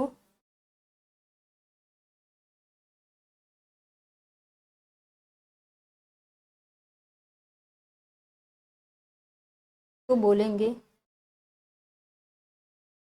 बार बार आरबीसी का क्या हो रहा है, आपका डिस्ट्रॉय हो रही है, बार बार आपकी क्या हो जा रही है, डिस्ट्रॉय। आरबीसी आपकी बार बार डिस्ट्रॉय होगी, तो इससे आपकी कौन कौन सी रोग, एनीमिया हो सकता है इसको, दूसरा ज्वाइंटिस भी होता है, ज्वाइंट डिस्पीलिया भी होता है, ठीक है। इन दोनों के वजह से बार बार आपकी आरबीसी होती है, ऐसे रोग को कहा जाता है जो आरएच फैक्टर की वजह से होता है, इरेथ्रोब्लास्टोसिस। हाँ, कोइटस, कोइटोलिस होता है, ठीक है। इरेथ्रो मतलब हो गई आपकी आरबीसी, ब्लास्टोसिस का मतलब होता है फिनिश, नष्ट होना, कोइटस का मतलब होता है बेबी। तो बेबी जो बच्चा है, बच्चा की जो क्या हो, क्या क्या रैप्चर हो रहा है बार बार, आरबीसी, फिनिश का मतलब रैप्चर। यहाँ आरबीसी किसकी रैप्चर हो रही है, बच्चे की, माँ की नहीं। तो ऐसे कंडीशन में उसकी दूसरा संतान क्या हो जाता है, डेथ हो जाता है, क्योंकि उसके पास, उसके माँ के पास तो था ही नहीं, तो वहां मिल गया। समझ में आया चीज। फिर से देखो, आर एच फैक्टर क्या है, देखिए आर एच फैक्टर जो होता है हमारे पूरे वर्ल्ड में लगभग, आपका जो गोरी प्रजातियां होती हैं उनसे ही, जो मंकी भाई जो तक जनरली गोरे में ही आते हैं, उन्हीं का मॉडिफिकेशन हुए हैं, ठीक है। तो आर एच जो फैक्टर है वो लगभग 85% जो गोरी प्रजातियां उनमें पाई जाती है। देखो बेटा, कहीं पे भी कोई भी सर्वे होता है तो एक कॉमन वे लेके चलता है, जो चीजें ज्यादा, जैसे आपका कोरोना हुआ तो पता चला ना कि हाँ चाइना में बहुत ज्यादा केसेस हैं, तो चाइना क्या हो गई, हाईलाइट हो गई। इन फ्यूचर में बच्चे पढ़ेंगे तो लिखेगा कोरोना की ओरिजिन कहाँ से हुई, चाइना से। तो रेसिस जो आर एच फैक्टर है इसकी ओरिजिन वहीं गोरे प्रजातियों से हुई, तो हम उसी का डाटा लेके चलेंगे, ओके। तो ये 100% में से आपके 85% जो थे आर एच पॉजिटिव पाए गए, ओके। और जो कितने बचे, 15% जो थे ये आपके आर एच निगेटिव थे। तो ये 85% में इसमें कंडीशन होना चाहिए, फीमेल आर एच निगेटिव होना चाहिए और मेल या बच्चा जो होगा वो क्या होगा, आर एच पॉजिटिव, तभी ये कंडीशन अप्लाई होगी, ठीक। आगे चलिए, हमने बताया एक मदर है, ये इसका बूम है, ठीक है, मतलब पेट, फूला हुआ पेट भाई, और ये इसका बच्चा है। हमने कहा मदर की मान लीजिए ब्लड ग्रुप बी है और उसमें आर एच नहीं पाया गया, इसलिए क्या हो गया, बी नेगेटिव हो गया, ठीक, ये चीज। और बच्चे का ब्लड ग्रुप ए है, इसमें क्या पाया जा रहा था, आर एच पॉजिटिव फैक्टर, ठीक। तो माँ जो होती है अपनी ब्लड वेसल्स के थ्रू, यहाँ से ब्लड वेसल्स के थ्रू आपका जितना न्यूट्रिशन होता है उसको बायो डिफ्यूजन बच्चे को प्रोवाइड करती है, प्लेसेंटा के द्वारा जाता है। आपको मैंने बताया कि जो ह्यूमन होता है उसमें 5 प्रकार की प्रोटीन होती है, IgA, B, D, E, M, और आपका मतलब 5 हो गया, 5 हो गया ना, ये पांचों। पर जो IgG होता है वो और RH दोनों वही बस दो चीज ऐसी जो प्लेसेंटा को क्रॉस करती हैं, और बाकी कोई नहीं क्रॉस कर सकता, क्योंकि उनका मॉलिक्यूलर वेट बहुत बड़ा होता है, ठीक है, इसलिए वो क्रॉस नहीं कर पाती। तो यहाँ पे क्या हुआ, यहाँ तो था ही नहीं, अब बच्चा जो था आसानी से तो पहला डिलीवरी हो गया, पर जब डिलीवरी होते समय यहाँ जो बच्चों का नाल जो रहता है उसी को तो प्लेसेंटा बोलते हैं, तो वो जो नाल था उसको खिंचा उचा होने के कारण इसका जो ब्लड होता है बच्चे का माँ के वेन से जाके मिल जाता है। अब माँ के पास क्या नहीं था, आरएच नहीं था, अब बच्चे के पास आरएच था, वो आरएच ले गया यहाँ पे चिपका दिया। अब माँ जो होती है आरएच अपना बना के घूम रही है, ठीक। दूसरी जब उसकी प्रेगनेंसी आई तो बच्चे के पास तो पहले से आरएच था, अब माँ के भी पास है। अब ये क्या कर दी, हमने बताया सिर्फ आरएच और जो आपकी हीमोग्लोबिन जी होती है वही दोनों बस प्लेसेंटा को क्रॉस करेंगे, और यहाँ से आरएच क्रॉस करके आपका बच्चे के आरबीसी में आया, और बच्चे के आरबीसी में जैसे आया उसकी उस जो आरएच फैक्टर यहाँ आ गया, दोनों क्या कर दिए, ब्लड को डिस्ट्रॉय करना स्टार्ट कर दिए।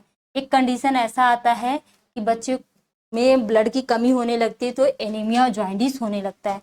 दूसरी कंडीशन आ जाएगी कि बच्चा क्या होता है कि डेथ होना स्टार्ट होने लगता है, तो ऐसे रोग को एर्थ्रोब्लास्टोसिस फोर्टिलिस कहते हैं। तो एर्थो का मतलब होता है ब्लड, ब्लास्टोसिस का मतलब होता है रैप्चर, फोर्टिलिस का मतलब बच्चे की जो ब्लड होती है वो रैप्चर होने लगती है, तो इसी को हम लोग कहते हैं एर्थोब्लास्टोसिस। ये आपका RH फैक्टर था। ठीक है, आई थिंक समझ में आ गया होगा। ठीक, इसको तुम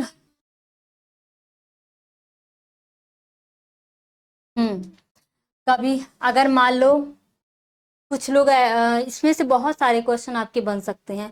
अगर मान लो ये बच्चे में ही RH न रहे, माँ में रहे, तो माँ में रहेगा तो फिर यहाँ से आएगा तो पहले में भी कोई दिक्कत नहीं, पर इसके अगेंस्ट इसमें फिर बनेगा तो फिर वही चीजें होती हैं, बस आगे पीछे करके। ठीक है, बस ये चीज आप लोगों का क्वेश्चन अक्सर ज्यादा पूछता है कि RH फैक्टर में मेल फीमेल वाला पूछता है, तो फीमेल हमेशा आपका उसमें निगेटिव होगी और मेल क्या होता है, पॉजिटिव। यही बस आपका पूछता ही है।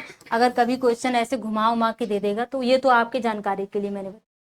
ठीक, अब इसको मुझे लिखवाना है, मैं लिखवा देती हूँ। ठीक है, चलिए कितना टाइम हुआ जी, 3:30 हो गए। इसको बनाना है, समझ में आ रहा है तो बना लो, नहीं तो फिर से मैं कर देती हूँ, बना लो। क्या वो ऐसी नहीं चल रही, कम कर दो ना।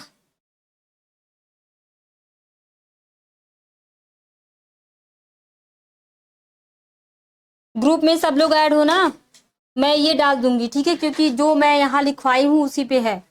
ठीक है, वो डाल दूंगी। और इसको फिगर में अगर आप लोगों को बनाना है तो मैं इधर फिगर बना देती हूँ एक बार, चलो कर लो। बहुत अच्छा, तुमको फिगर नहीं बनाना आता बट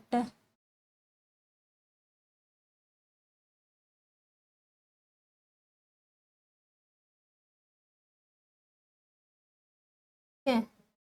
ये माँ हो गई भाई, और ये इसका बेबी। ठीक है, ये आपका बच्चे, ये बच्चे का है, ये माँ का बूम हो गया, और ये यू,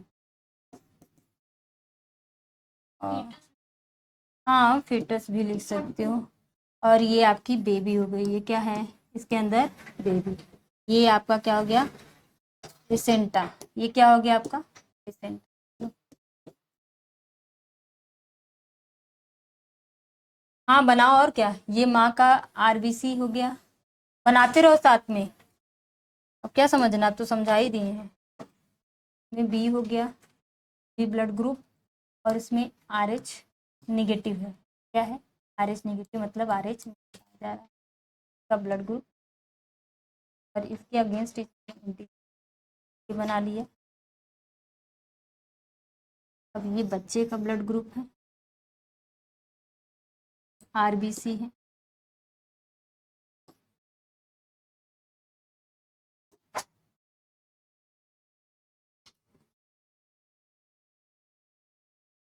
ये हाँ बेटा,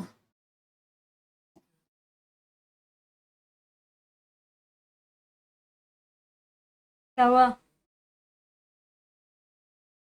अच्छा जी, अच्छे अच्छे समझ, चलिए चलिए कोई बात, को लगा कि हमसे कुछ कर।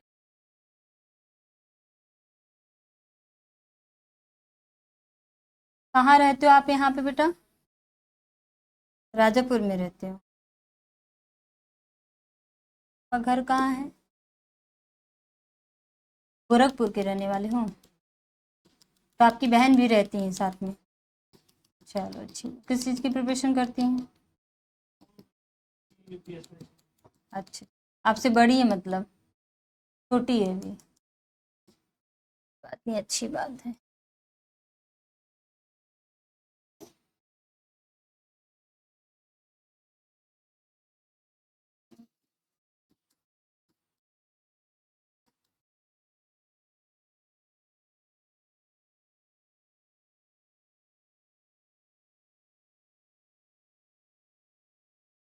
यहाँ लिख लेना।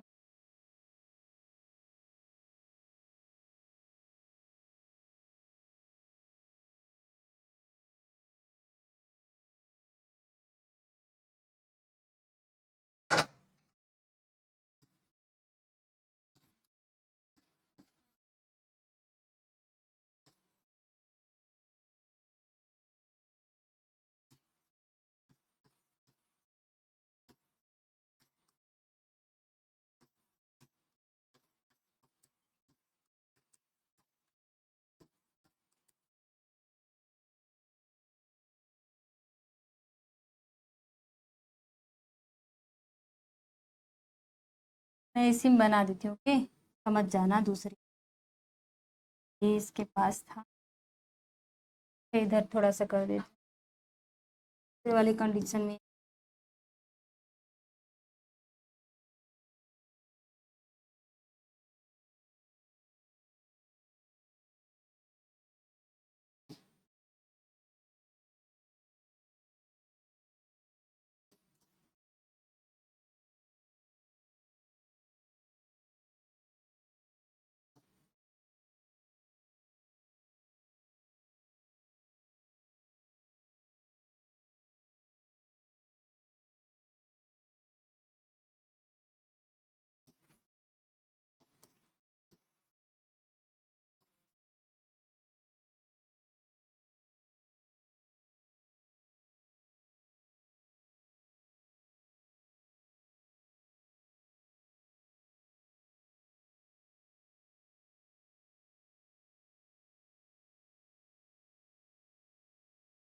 सेकेंड प्रेगनेंसी में आपको ये दिक्कत है, फर्स्ट प्रेगनेंसी आपकी बना लीजिएगा, मैं ग्रुप में उसको डाल दूंगी, लिख। सबको समझ में आया RH फैक्टर क्यों ऐसा होता है? अब इसी चीज़ को बस लैंग्वेज में लिखना, सेंड कर दूंगी ग्रुप में, उसको कर लीजिए। अभी क्या बच गया है जी इसमें?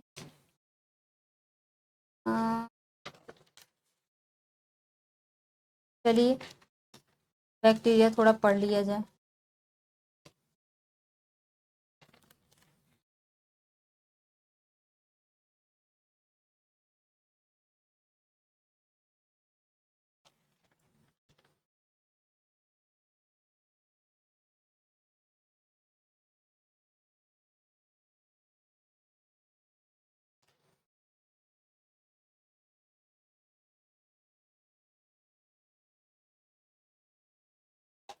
पानी दो बेटा तो।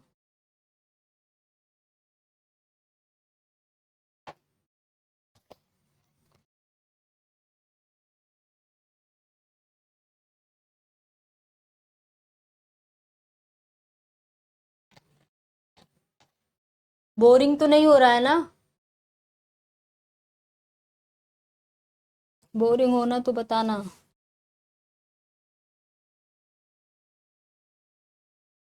ये थोड़ा सा बेटा कॉम्प्लिकेटेड है। हम्म।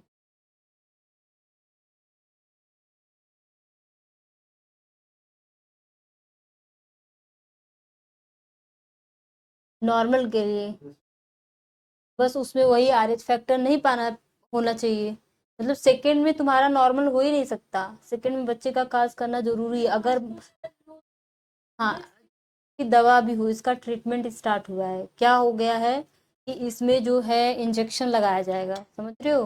जो बच्चे में जो माँ से जो इसमें ट्रांसफर होने वाला रहता है, माँ से इसमें मतलब कुछ केसेस होते हैं ना कि जब बच्चे के बर्थ के टाइम कुछ महीने पहले ट्रांसफर होता है, तो उसी का एंटीजन, उसका एंटीबॉडी बना के इंजेक्ट कर दिया जाता है ताकि वो एंटीजन इसमें ट्रांसफर ही ना हो पाए, समझ रहे हो?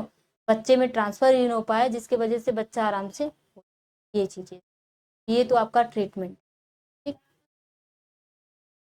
वो तो ब्लड ग्रुप जब आपका चेक होता है, जब बच्चा 3 महीने का होता है तो फर्स्ट चेकिंग स्टार्ट होती है, उसी में बता देता है कि बच्चे में हेरिडिटरी रूप से क्या क्या दिक्कतें आ रही हैं, उसके ब्लड ग्रुप में RH फैक्टर है, तो उस हिसाब से पूछा जाता है कि फर्स्ट प्रेगनेंसी है तो, और सेकेंड प्रेगनेंसी होगा तो उसका ट्रीटमेंट किया जाता है कि वो ट्रांस फैक्टर बच्चे में ट्रांसफर होने से पहले ही उसको इंजेक्शन के थ्रू खत्म कर दो। ठीक, वो ट्रांसफर ही ना हो पाए, के अगेंस्ट ये चीज, ये तो आपका ट्रीटमेंट।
समझ में आया ना वो चीज़ सबको?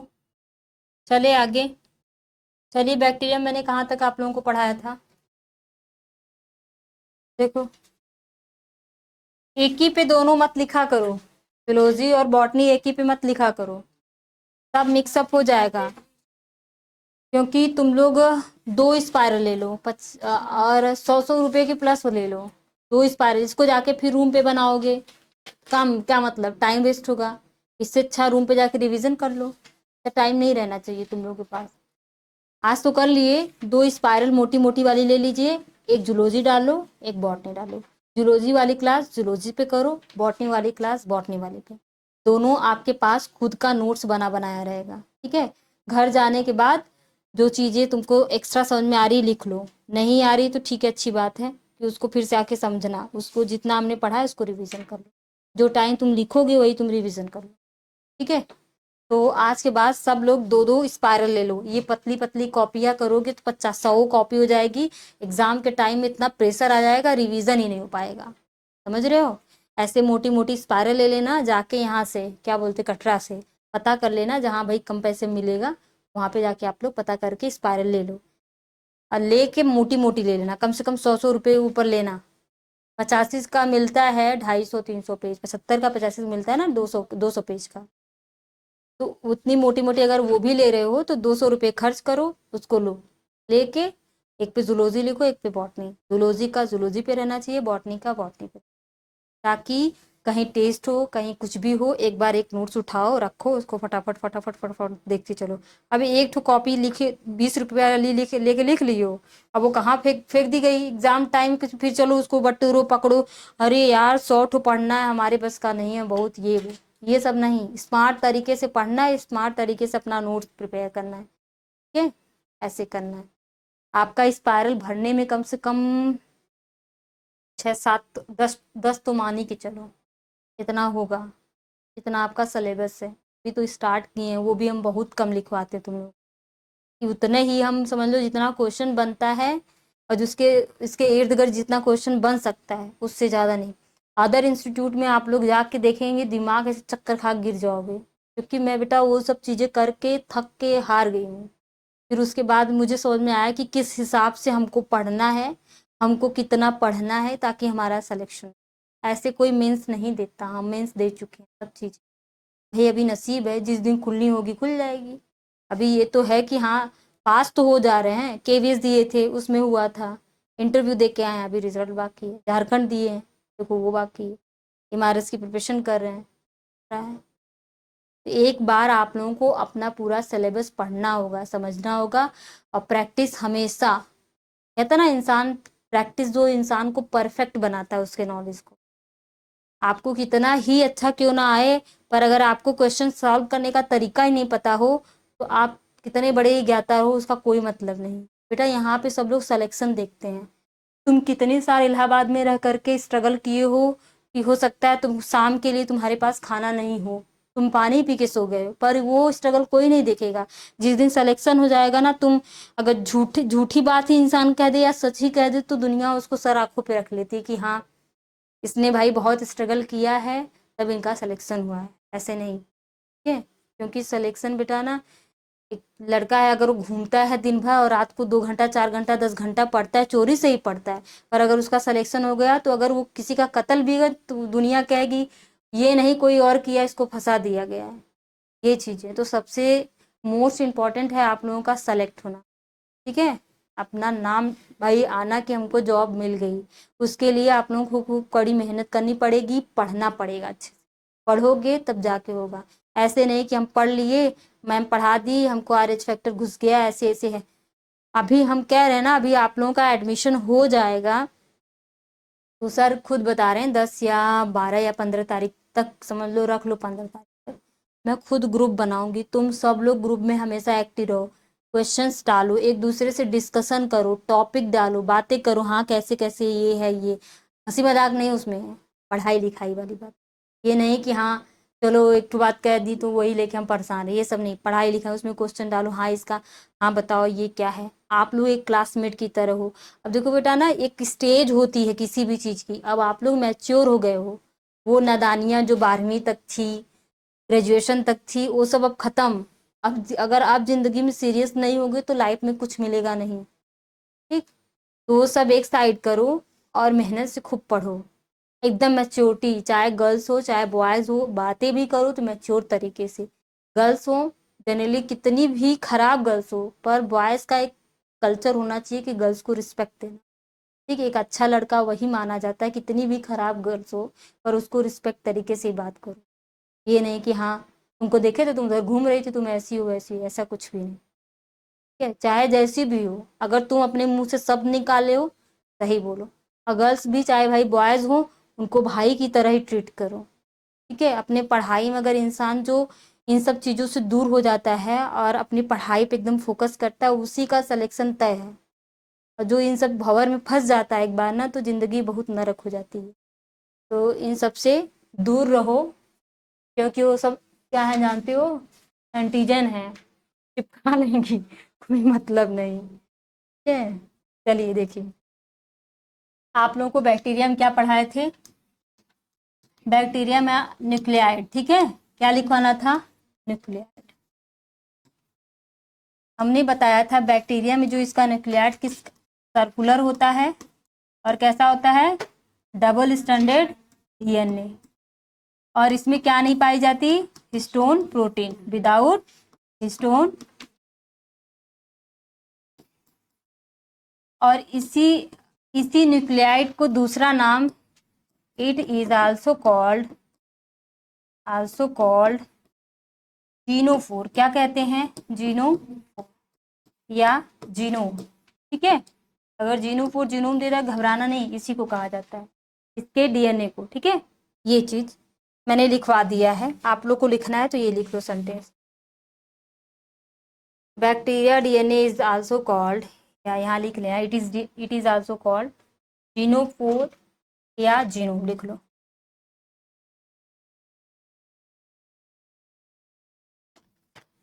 हाँ लिखो, यहाँ तक हो गया। प्लाज्मिड लिखो, इसके बाद प्लाज्मिड लिख लीजिए। अच्छा, इसको लिख लीजिए, फिर प्लाज्मिड। थोड़ा सा प्लाज्मिड आप लोगों को पढ़ना बता रहे हैं आप लोग। क्वेश्चन में आपका न्यूक्लियाइड से क्वेश्चन पूछता है जीनोफोर किसमें, किसका डीएनए है? किसका है? बैक्टीरिया का। ठीक है, किसका है? बैक्टीरिया का डीएनए का नाम है जीनोफोर, न्यूक्लियाइड दोनों नाम। ठीक है, जीनोफोर जीनोम ये। और कैसा होता है? सर्कुलर डबल स्ट्रैंडेड होता है, इसमें हिस्टोन प्रोटीन नहीं पाई जाती, क्योंकि ये कैसा है? प्रोकैरियोटिक। चलिए,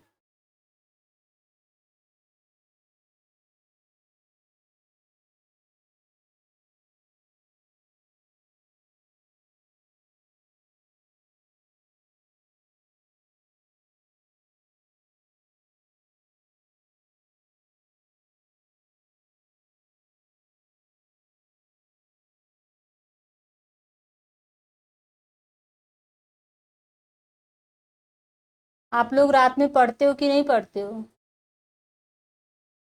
पढ़ते हो रात में? पढ़ा किया करो, 12 बजे से पहले कभी सोया मत किया करो।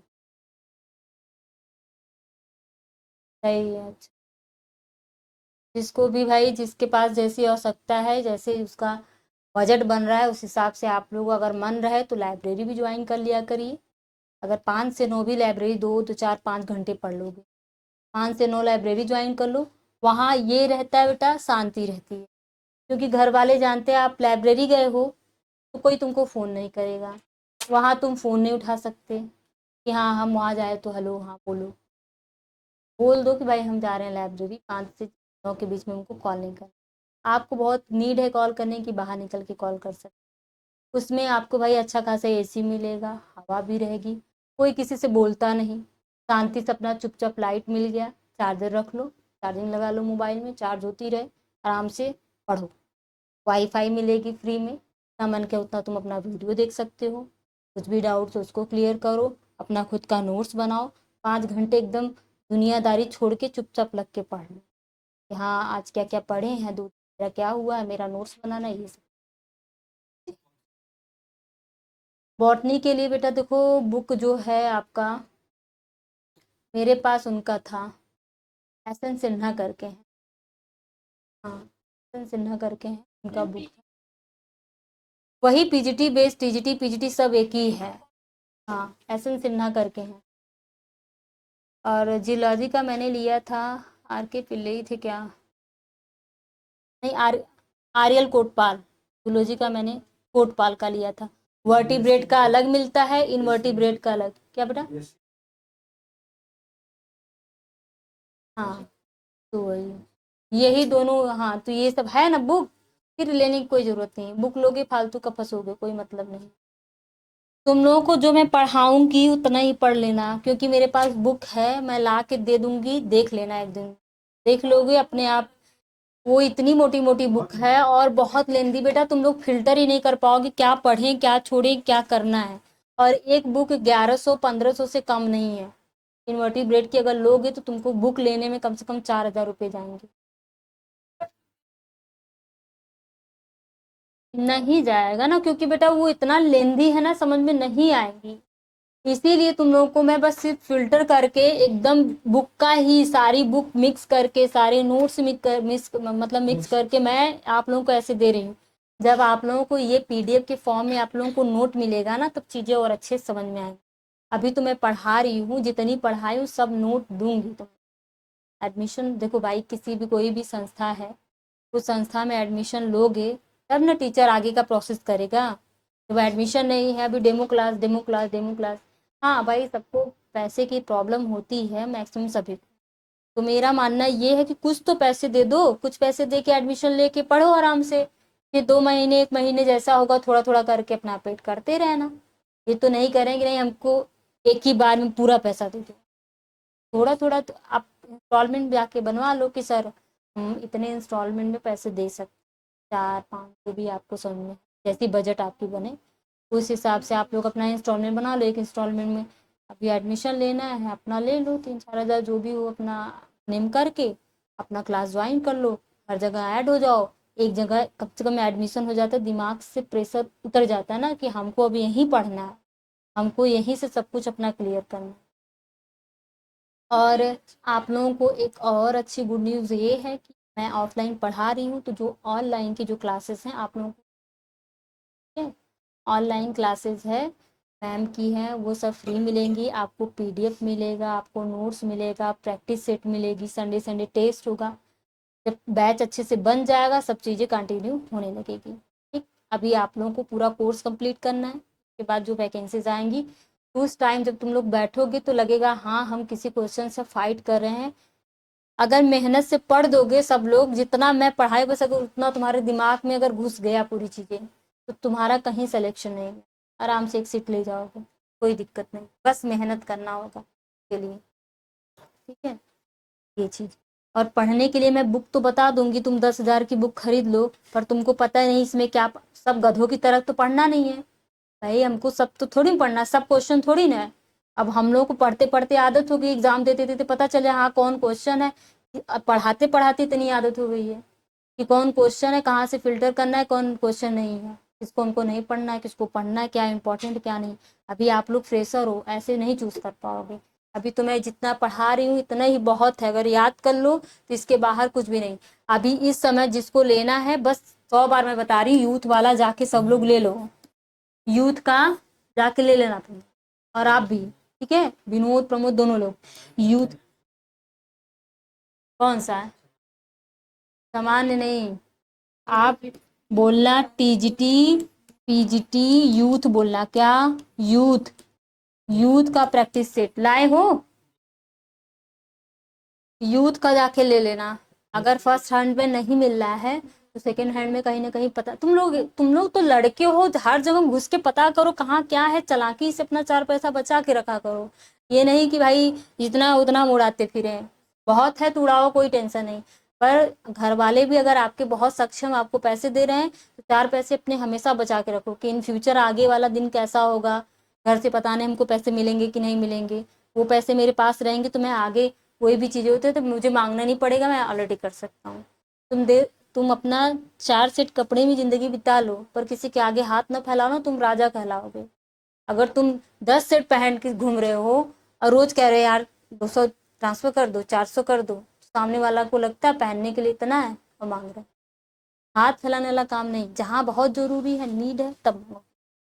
कोई भी दिक्कत है, कोई परेशानी, हमसे कहो, सर है हमसे कहो, वो बहुत हेल्प करते हैं बच्चों का। आप लोगों के एडमिशन के लिए भी कंसेशन करेंगे, ऐसी बात नहीं, कंसेशन करेंगे। आप लोग बात करिएगा अच्छे से, प्रॉब्लम शेयर करिएगा तो कंसेशन करेंगे। और दूसरी चीज,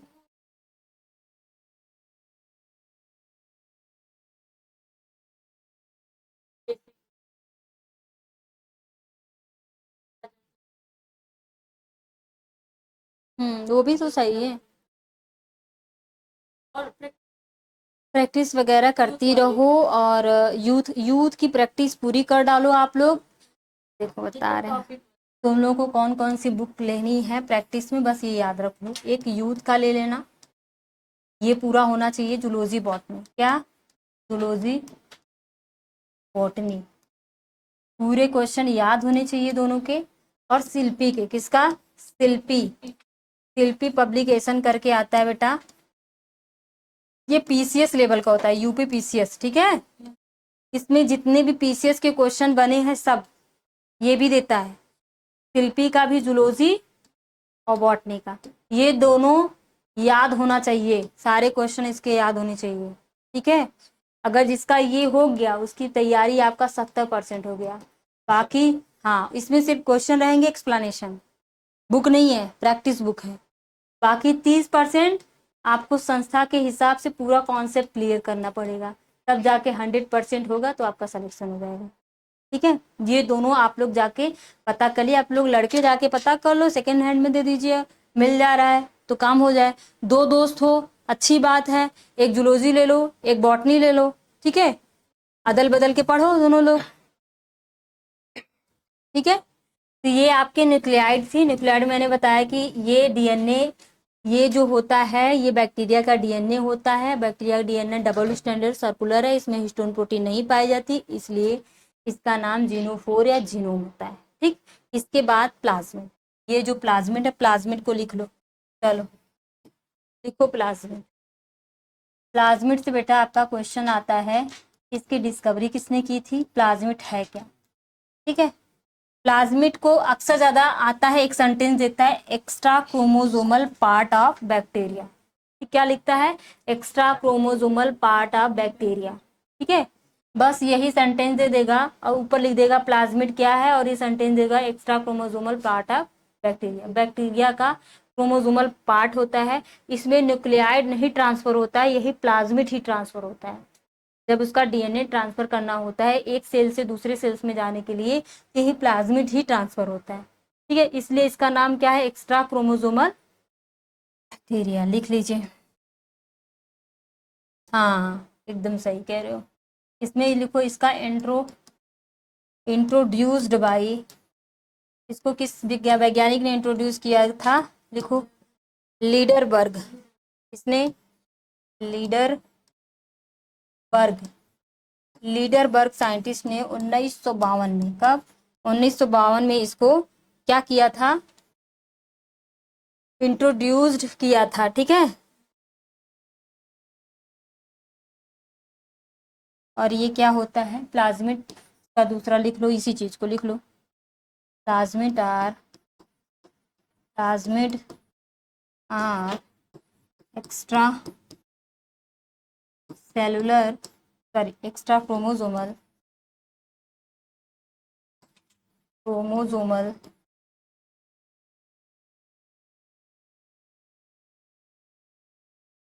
genetic element, chromosomal genetic element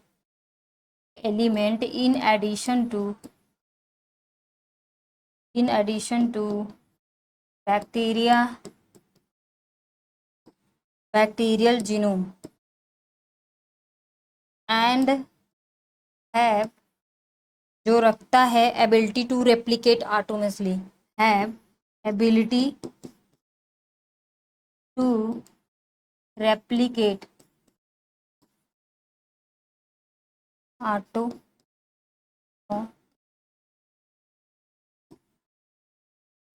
देखो, जैसे ये हमारे दो बैक्टीरिया हैं, ठीक, एक आपका प्लस स्टेन हो गया और एक माइनस स्टेन। माइनस स्टेन का मतलब होता है इसमें प्लाज्मिड क्या है, अब्सेंट है, इसमें सिर्फ क्या पाया जाएगा, न्यूक्लियाइड। ये क्या है, न्यूक्लियाइड, इसमें ऑलरेडी न्यूक्लियाइड है, इसका मतलब इसमें क्या हो गया, प्लाज्मिड पाया गया। आठ, इस लाइन का मतलब बता रही हूँ आपको, genome and have to able to replicate autonomously. अब जब इसमें क्या होता है, कंजुगेशन के थ्रू में एक नली बनती है, तो बोलते हैं कंजुगेटेड ट्यूब। इसमें से ये न्यूक्लियाइड न जाकर के क्या जाता है, प्लाज्मिड। प्लाज्मिड अब चला गया एफ निगेटिव वाले में, अब प्लाज्मिड यहाँ आ गया। अब यहाँ क्या है, प्लाज्मिड नहीं है, पर इसके अंदर इतनी पावर होती है कि ये फिर से वापस से रीजनरेट हो जाता है। ठीक है, इसी चीज को कह रहे हैं कि एबिलिटी टू रेप्लिकेट ऑटोनॉमसली, खुद को फिर से यहाँ पे बना लेता है। ठीक है, तो ये तो यहाँ ट्रांसफर हो गया, यहाँ खाली हो गया, तो ये वापस से क्या होगा, फिर से यहाँ बना लेगा। इसी चीज को मैं यहाँ लिखी हूँ, प्लाज्मिड। हाँ, ये प्लस अब यहाँ पे क्या हो गया बेटा, जब यहाँ ट्रांसफर हो गया तो ये माइनस था पहले, फिर क्या हो गया, प्लस। ये मतलब इसमें भी प्लाज्मिड प्रेजेंट है, इसमें भी है।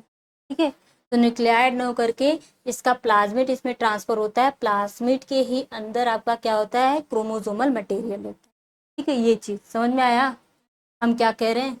इसको सर्वप्रथम इंट्रोड्यूस किया था लीडरबर्ग नामक साइंटिस्ट ने 1952 में, और इन्होंने कहा कि जो प्लाज्मिड है वो एक्स्ट्रा क्रोमोसोमल जेनेटिक एलिमेंट होता है। अगर ये जो होता है बैक्टीरिया का जीनोम होता है, मतलब उसका डीएनए होता है, और ये जब ट्रांसफर हो जाता है एक बैक्टीरिया से दूसरे बैक्टीरिया में, तो इसके अंदर क्या होता है कि जो पहला जब जो ट्रांसफर हो गया तो खुद को यहाँ बनाने की एबिलिटी होती है, एबिलिटी टू रेप्लिकेट ऑटोनोमस। ठीक, ये समझ में आ गया। ये लाइन आपका पूछता है, ये लाइन आपका पूछता है, यही एक्स्ट्रा क्रोमोसोमल जेनेटिक एलिमेंट, यही लाइन आपका पूछता है, ये आपका क्वेश्चन। ओके, जो आपका प्लाज्मिड होता है बेटा वो 3 टाइप का होता है। प्लाज्मिड आपका 3 टाइप का होता है, फैक्टर के रूप में ये गिना जाता है। एक होता है एफ प्लाज्मिड, एफ प्लाज्मिड मतलब फर्टिलिटी, फर्टिलाइजेशन में भाग लेगा। ठीक है, तो ये हो जाएगा फर्टिलिटी, फर्टिलिटी टी। ठीक, दूसरा आपका क्या हो जाता है, आर प्लाज्मिड, मतलब किसी चीज को अगर रोग हो रहा है तो उसको बचाने के लिए, रेजिस्टेंस के लिए होता है। यहाँ लिख लेंगे रेजिस्टेंट प्लाज्मिड भी इसको बोलते हैं। ठीक है, रोगों से बचने के लिए कि कोई भी बाहरी अगर कोई बैक्टीरिया वगैरह कुछ भी आता है इसके अंदर तो उसको किल कर देगा, मार देगा। तीसरा है कोल, देखो कोल, कोल प्लाज्मिड। ठीक है, ये जो होता है ये केमिकली जो होता है इंट्रोड्यूस कर, केमिकली क्या करता है, किल्ड कर देता है, केमिकली किल्ड द एंटीजन। ठीक है, जो भी एंटीजन होगा, पैथोजन जो होगा, तो उसको केमिकली किल कर देगा, तो कोल प्लाज्मिड। बस आपका क्वेश्चन पूछता है कि प्लाज्मिड कितने टाइप का होता है। एफ जो होगा फर्टिलाइजेशन भाग लेगा, आर जो होता है मतलब अपने चारों तरफ कवर बना लेगा, रेजिस्टेंस करता है कैप्सूल लाइक कवर बना के, और कोल जो होता है केमिकली रूप से एक पैथोजन को किल कर देता है। तो ये 3 आपके क्या होते हैं, प्लाज्मिड होते हैं। ठीक है, हाँ डी होता है, बट 1 2 3 अभी आपका जो है ये 3 ही रहते हैं। डी तो आपको लिखा, पर डी आपके सिलेबस में नहीं है, ये 3 होंगे। हाँ, वो तो आपका उसमें बायोटेक्नोलॉजी पढ़ेंगे तो आप उसमें पढ़ोगे, टीआई प्लाज्मिड सब है। ये तो मतलब प्लाज्मिड का इसमें बैक्टीरिया के अंदर मैंने बताया है, प्लाज्मिड आपके ये 3 होते हैं, एफ आर और कोल।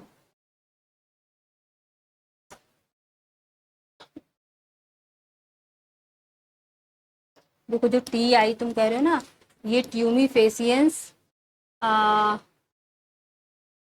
आई से करके था एक, वो होता है क्या बेटा, हाँ पैथोजन लिख लो यहाँ पे, पैथोजन, पैथोजन मतलब रोग कारक, लिख लो। क्या, नहीं नहीं वो दूसरा है, वो दूसरा टी आई बाजी में दूसरा। चलिए बताएंगे, यहाँ तक हो जाए तो आगे का चले। ठीक है, बस ये कैसे प्लाज्मिड आपका ट्रांसफर हो रहा है, पहले वाले में फर्टिलाइजेशन में कैसे ट्रांसफर हो रहा है इसको देखना है। चलिए लिखिए, पहला है एफ फैक्टर या एफ प्लाज्मिड। इसमें कैसे ये ट्रांसफर होता है, देखिए ये आपका एक बैक्टीरिया हो गया, ये आपका दूसरा, एक प्लस हो गया और एक क्या हो गया, माइनस। और यहाँ पे आपका ये न्यूक्लियाइड हो गया और ये आपका प्लाज्मिड। यहाँ पे सिर्फ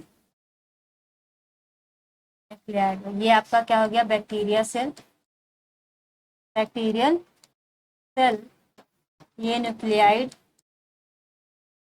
और यहाँ पे क्या हो गया, प्लाज्मिड एब्सेंट, प्लाज्मिड एब्सेंट नहीं पाया गया है, यहाँ प्लाज्मिड प्रेजेंट।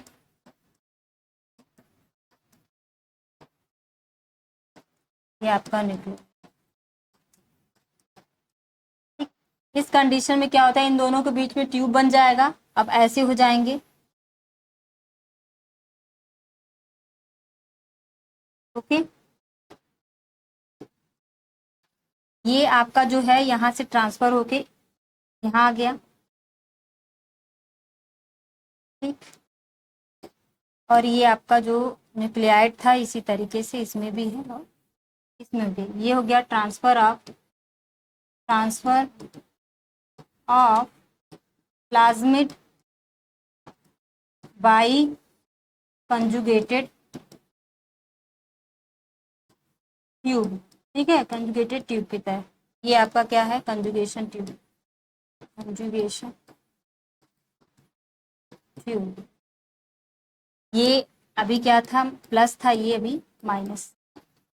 फिर लास्ट वाले में बेटा आपका ऐसे बना लेना, इन दोनों में क्या हो जाता है, दोनों में आपके प्लाज्मिड यहाँ पे रीजनरेशन कर लेता है, ये ट्रांसफर कर दिया और इसके भी पास न्यूक्लियोइड है और इसके भी पास न्यूक्लियोइड है। पहले माइनस था, अभी ये भी प्लस हो गया और ये भी प्लस। ये आपका क्या हो गया, सेक्सुअल कंजुगेशन हो जाएगा, सेक्सुअल कंजुगेशन प्रोसेस, ठीक है, सेक्सुअल कंजुगेशन प्रोसेस में। यहाँ तक समझ में आ गया। यह फैक्टर क्या होता है, यह प्लाज्मिड का मतलब ये होता है कि एक में आपका प्लाज्मिड पाया जा रहा है, दूसरे बैक्टीरिया में प्लाज्मिड नहीं पाया जा रहा है। तो प्लाज्मिड का वर्क होता है कि इसको हम सेक्सुअल कंजुगेशन बैक्टीरिया में जब होता है रिप्रोडक्शन के थ्रू, तो जो आपका प्लाज्मिड होता है कंजुगेशन ट्यूब के द्वारा दूसरे में ट्रांसफर हो जाता है। पर हमने बताया कि प्लाज्मिड के अंदर खुद को रिप्लिकेट करने की क्षमता होती है, तो आपस से खुद को यहाँ बना लेता है। तो एक बैक्टीरिया में था नहीं, फिर दूसरे में नहीं, एक में था दूसरे में नहीं था, जब इसको ट्रांसफर कर दिया तो दोनों में हो गया, तो ये भी प्लस हो गया, ये भी प्लस हो गया। इसी को हम फर्टिलिटी प्लाज्मिड कहते हैं, ठीक है। फर्टिलाइजेशन इस तरीके से वर्क करता है। बाकी का आर और कोल, ठीक है, फैक्टर कल बता दूंगी, ये खत्म हो जाएगा। फिर न्यूट्रिशन पढ़ेंगे हम लोग कि कैसा बैक्टीरिया है, फिर उसके बाद रिप्रोडक्शन है, फिर बैक्टीरिया का वो रहेगा यूजफुल और हार्मफुल, खत्म, ठीक, बैक्टीरिया खत्म हो जाएगा। फिर उसके आगे आप लोगों को चैप्टर पढ़ाया जाएगा, फंजाई है, एल्गी है, ये सब है ना, ब्रायोफाइटर। हाँ, कल आप लोगों की क्लासेस ऑफ रहेंगी, कल संडे है ना, एक दिन तो भाई छुट्टी बनती है, ठीक है। हम छुट्टी के नाम पे बहुत खुश रहते हैं एक दिन। हाँ, बट हमारे लिए कोई छुट्टी नहीं, हमको तो उतना ही पढ़ना है। बशर्ते ये होता है कि एक मन में होता है ना इंसान को प्रेशर, पढ़ाना है।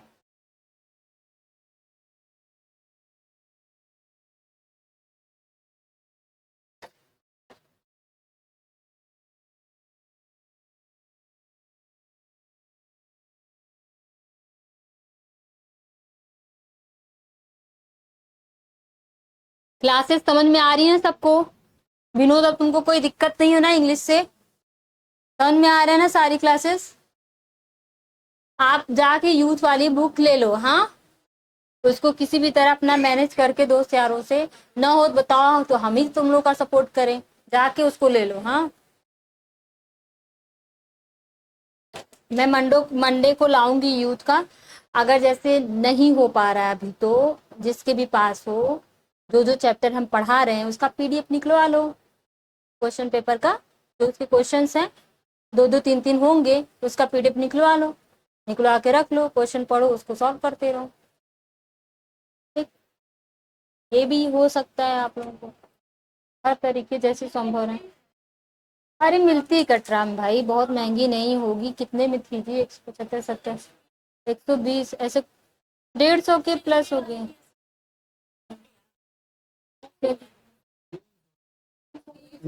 अब बढ़ गई होगी तो अलग बात,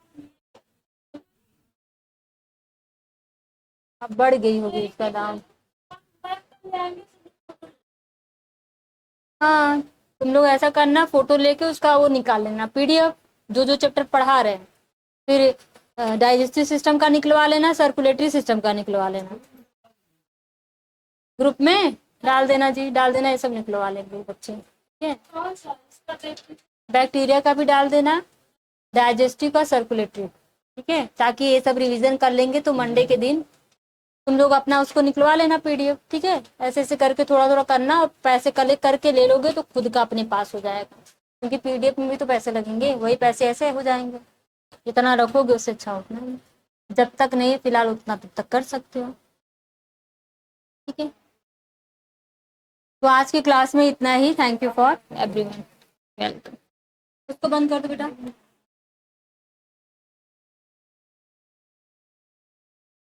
यस।